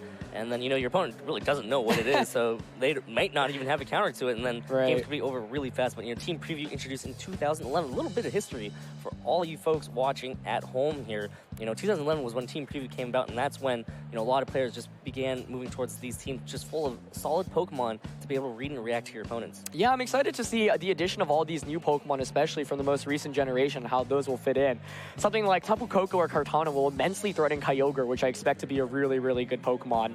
You know, we can kind of look back at 2010 and take a look at what normal legendaries did really well back then. You know, Kyogre, Groudon, Dialga, those were all really common picks. Palkia was kind of a cool flex pick where you could potentially Trick Room with it, do a lot of damage with Spatial Rend. And of course, we've got the newer ones, which I actually don't know too much about myself. Yeah, I mean, Solgaleo, just again, right off the bat, the fact that it has a steel type, or a steel typing to be able to resist Xerneas is going to come huge into play. And of course, you know, all these rule changes keep the metagame fresh, keeps things different for each different international championships, culminating in this, you know, world championship where anything goes. Yeah, absolutely. Anything goes. You know, everything is allowed, and that is just absolutely crazy to me. I like it too because it's cool now that we are playing a world that's different from what we see throughout the year. We actually see that in a lot of other competitive video games where there'll be balance patches. I think even Pokémon actually had a patch right before Worlds. Or even TCG when they release sets. Right, exactly. Into different format changes for the standard format, or even just playing an expanded format. So, you know, it's nice. It's going to be very refreshing. You know, I think a lot of players are going to be very, into it. I actually might even play, Aaron. There you go. If you can get Dewey out of retirement, that means you're doing something right. So it's a good thing. But I think it'll be really fun, especially because I feel like 2016 was so vastly different from 2010, and maybe this first one is going to be somewhere in between. But it's kind of cool that as we progress throughout the season, we kind of basically allow for more things. And so it gets only more exciting as the time goes on. I mean, Worlds is going to be so crazy where it's like now everything's allowed. But yeah, I mean, there's just so much to look forward to. But of course, we still have this World Championships and the 2018 format to close out for you guys. And I believe we actually have the bracket for the final 8 players here. Yep, so let's go ahead and take a quick look at the bracket of the remaining 8, the top 8 here of the World Championships. Over on the top left side of the bracket, Federico Toronto will be facing off against Yusei Matsuno of Japan. Federico, of course, that 17th seed, that lone seed that is above the 16th seed. They'll be facing off against each other. On the bottom of that bracket, Tomohiro Seki versus Emilio Forbes, the match that we are going to be, I believe that is the match that we're going to be showcasing to you here on the VGC dedicated stream. Roberto Poretti of Italy on the top right side of the bracket going up against Paul Ruiz of Ecuador. Paul Ruiz, again, trying to make it to the top 4 and maybe even go farther than that, kind of trying to outdo his performance from last year. And then the winner of that match will face off against the winner of Arash Omadi and Nils Dunlop of Sweden. So again, a very international bracket here. And this is what I love about the World Championships. It really brings the entire world together. Yeah, this is so exciting too because first of all, I want to point out 3 players as we look at this bracket that actually top cut last year's World Championship. Paul Ruiz, who finished in the top 4, Nils, who finished in the top 8, and Fede, who finished in the top 25, I believe. He lost in that first round that was playing in to Wolf Glick. So 3 of these guys won X and 2 at this tournament last year and advanced pretty far in deep in the tournament. That in itself is already incredible. Of course, Nils' opponent, Arash, was the 2013 World Champion. He actually has not been back on the top cut stage despite playing in all the World Championships in between, so it's incredible to see him back on the stage. And once again, we haven't seen a repeat champion since Ray Rizzo in 2012, so Arash still in it, the only remaining world champion. We saw so many at the start of this tournament between ex-Masters champions and then between the juniors and seniors divisions as well, but Arash the only one remaining now.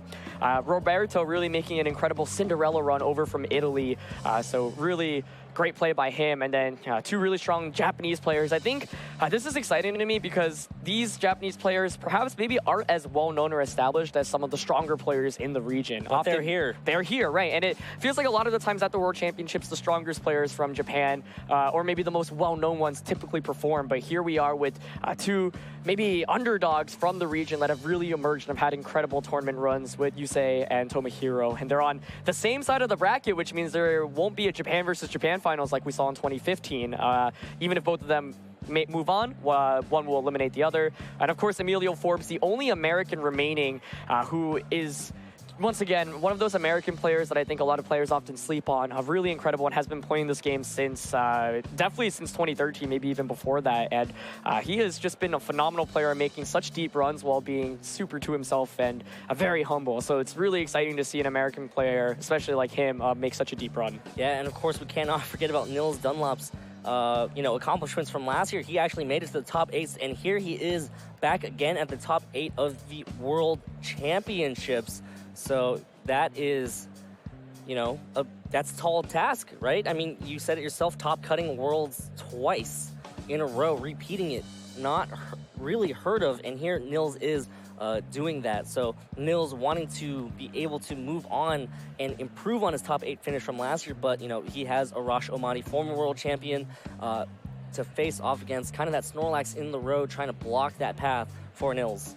Yeah, I want to say top cut in both seniors and masters too. It's there aren't that many players in the history of VGC that have even top cut multiple world championships. So even to be in this stage multiple times is really incredible. But obviously, you don't want to just top cut worlds when you get here. You want to win the entire thing. And to me, I think if you look at this bracket, Arash Omadi probably the #1 favorite to win the entire nothing just because of the fact that he is a previous world champion. He has been playing absolutely on fire throughout the course of this tournament and defeated the odds-on favorite to win Yuri in that last round of top 16. But Paul Ruiz coming so close last year, making it to top 4. And of course, you can never count Japan out as well. I think a lot of people had Japan primed as their country to win this entire tournament. So many different countries represented, and that makes it that much more exciting to follow along with. I think otherwise, yeah, one of the cool things is now in the previous round, we had multiple, same country matchups. We had America versus America and Emilio Forbes versus Paul Chua. And then we had the 2 Italian matches that we had both featured on both streams. So now each player, they are not playing their own country. And I mean, just look at the diversity here in terms of those flags. Yeah, and Aaron, I believe I just heard it in your analysis right there. You believe that Arash Omani is the favorite of the tournament. That's who you believe is actually going to win the whole thing, huh? If I had to pick one, I think you got to go with Arash here. But, I mean, there's so many great players here in the mix here. I think the Japanese players are the ones that I'm really excited to watch a little bit more of, because these are, Yusei I actually recognize. He's been around for a while. He actually went to the Oceania International Championships last year. Really, really cool guy, and he used some really fun stuff at that tournament. So really innovative team builder. I haven't quite seen what he is using at this tournament yet, so excited to see what's there. But there's some really great teams overall, and it's funny because if you look at the last time we had an open dex format, that was 2015, and that year there were 7 Japanese players in that top 8, and I believe 6 Mega Kangaskhan teams, all running the same core: Mega Kangaskhan, Cresselia, Heatran, Landorus, Amoonguss. And nowadays, a little bit different now, where there are only 2 Japanese players, and these teams are far more non-standard. I definitely agree with you, and that it just goes to show, the format's developed really well. I think this is a really great format. This is a very fun format, in my opinion.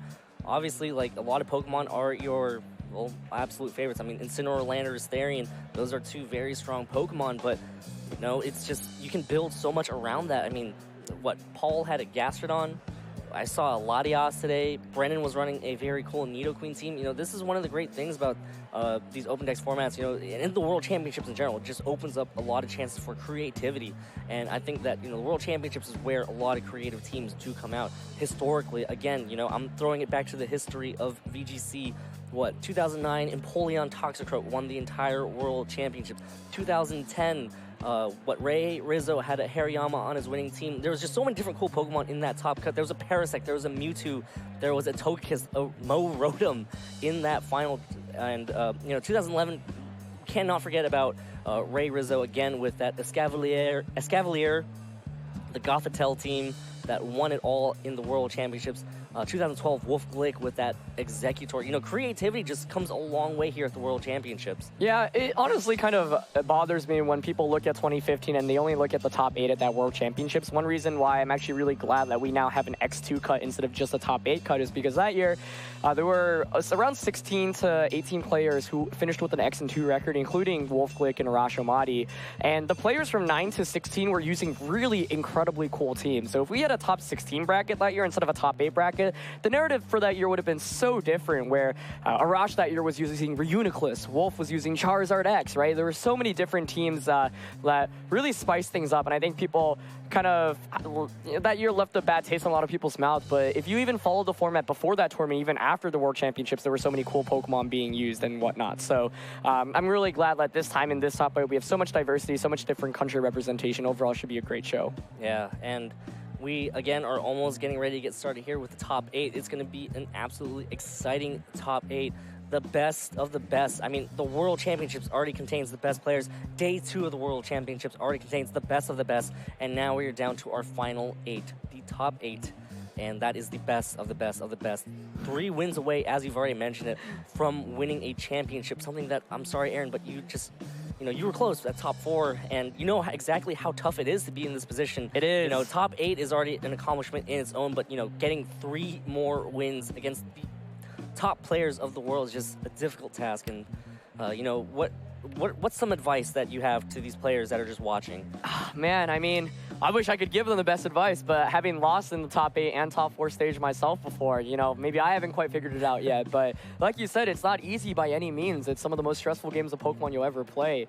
And obviously there's a lot of prizes on the line, but none more important than the title and prestige of being the world champion. I think if you asked any of the players in the field here, the money is great, the prizing is great, but when you get to call yourself a world champion next to all the greats that have won the game, like Ray Rizzo, like Wolf Glick, like Sejong Park, like Shoma Honami, like Arashi Madi. Like Arashi Madi, who's already in this field and looking for another one. And Ryota Atsubo. And Ryota, of course. I mean, these are, once again, considered the most legendary players of the game. And that's because, you know, they not only were world champions, but also have had such prestigious performances beforehand. All these players in this field have already gotten such incredible accomplishments. But a win, you know, they're all 3 sets away from winning it all. But, of course, these are probably going to be the 3 hardest sets of Pokemon of your life. Yeah, and, you know, we even heard it from the interview with Federico earlier. You know, this is a tough tournament. It's nonstop action from the morning. He hasn't actually even had a chance to eat yet, and I think that that's an important thing to remember. You know, you always want to stay hydrated. You always want to be able to get all your nutrients because this is a mentally daunting task.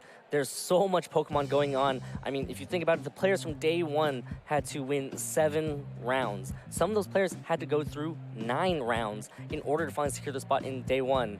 But now, here they are. They played through another 7 rounds of Swiss, and they've played through another round of Top Cut, and they are ready to get underway now here at the top 8. So let's go ahead and take it down to the stage with Anna, with all of the players from the top 8. Pokemon Video Game World Championships. They look good, don't they?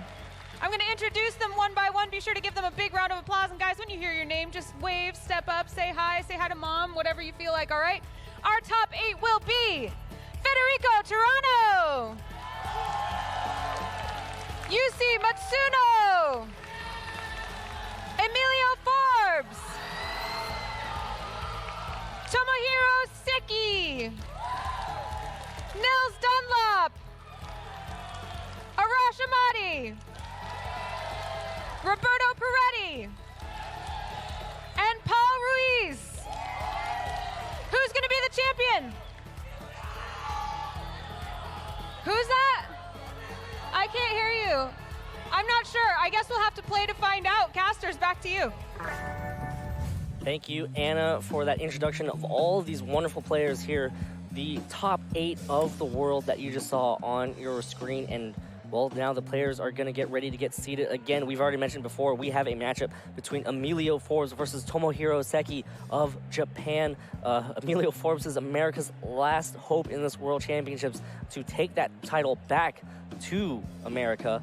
And, of course, you know, there's a match going on here, but there's also a match going on over at twitch.tv/Pokemon. So, you know, have 2 computer screens open so you can watch both. You don't want to miss any of this upcoming action. Yeah, we'll be featuring all top 8 matches. One of the great things and awesome things about being able to stream these tournaments as well.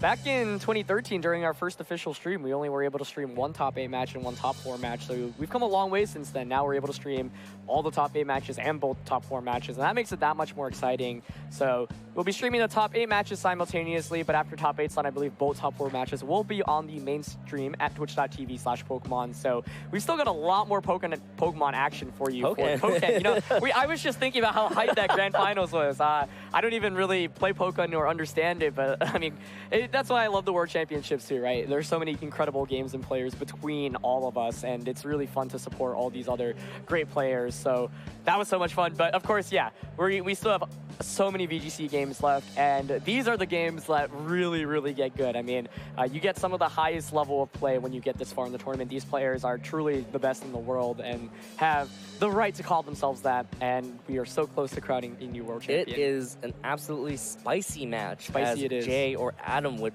try to refer to them as. But of course, you know, you heard from the crowd, you know, they're excited as well. And, you know, again, as I mentioned before, Emilio is currently America's last chance at winning this title. You heard the loud applause, but, you know, your favorite actually also had a very loud applause as well in Arashi Madi. But again, everybody, each of those players should be, you know, excited for, or should deserve a big round of applause. And again, Emilio Forbes getting ready to take on Tomohiro Seki of Japan. I am so excited for this matchup, Aaron. You don't even know. I do know. Do you? I think so. It's It's going to be a really exciting one, I think, especially we do have the team sheets in front of us here and looking at what both players are using. Very, very different team compositions. Very few Pokemon that are common between the two team compositions. There's only one Pokemon in common between both. And I think this is a fun one because I don't think there's a clear favorite between these two players where they're both maybe not as well known for their regions in the sense that they haven't had any super flashy performances like a Nationals win or I believe Amelia performed really well at one or two of the regionals this year, but maybe a little bit more low profile compared to some of the bigger stars from those regions. So I think it's exciting for these guys to be able to come up and do so. And I think Emilio, once again, he's been playing for so many years, has had really consistent performances, and this is finally his time to shine on the stage. Yeah, and, you know, top 8 of the World Championships, not something to scoff at when it comes to your Pokemon playing resume, especially in this tough of a World Championships. Honestly, like, you know, again, I looked at the day 2 pairings, and each match was a highlight match, and that just showcases how stacked this tournament was. I would actually go ahead and say that this World Championships may be one of the toughest of all time. Yeah, easily. It only gets harder every year with the pool becoming that much more competitive, and with team building, I feel like being harder than ever. I am curious as to whether there's one team that maybe stands above the entire field, like some formats in some years, or whether the players who are piloting or whoever ends up winning this tournament just ends up having you know, a team that obviously is incredible against the field, but maybe has some more favorable matchups specifically against who they're going up against. So should be an exciting one. And yeah, we, of course, if you are enjoying all the action, don't forget to check us out on social media. You can use that hashtag #PlayPokemon to follow us on Twitter and keep talking about all the good competition. Of course, Facebook.com/Pokemon for all for the pictures and for all the live action from the event. YouTube.com/Pokemon is where all the VODs for the event will be uploaded after we are officially done. And Instagram.com/Pokemon for a live look inside the tournament.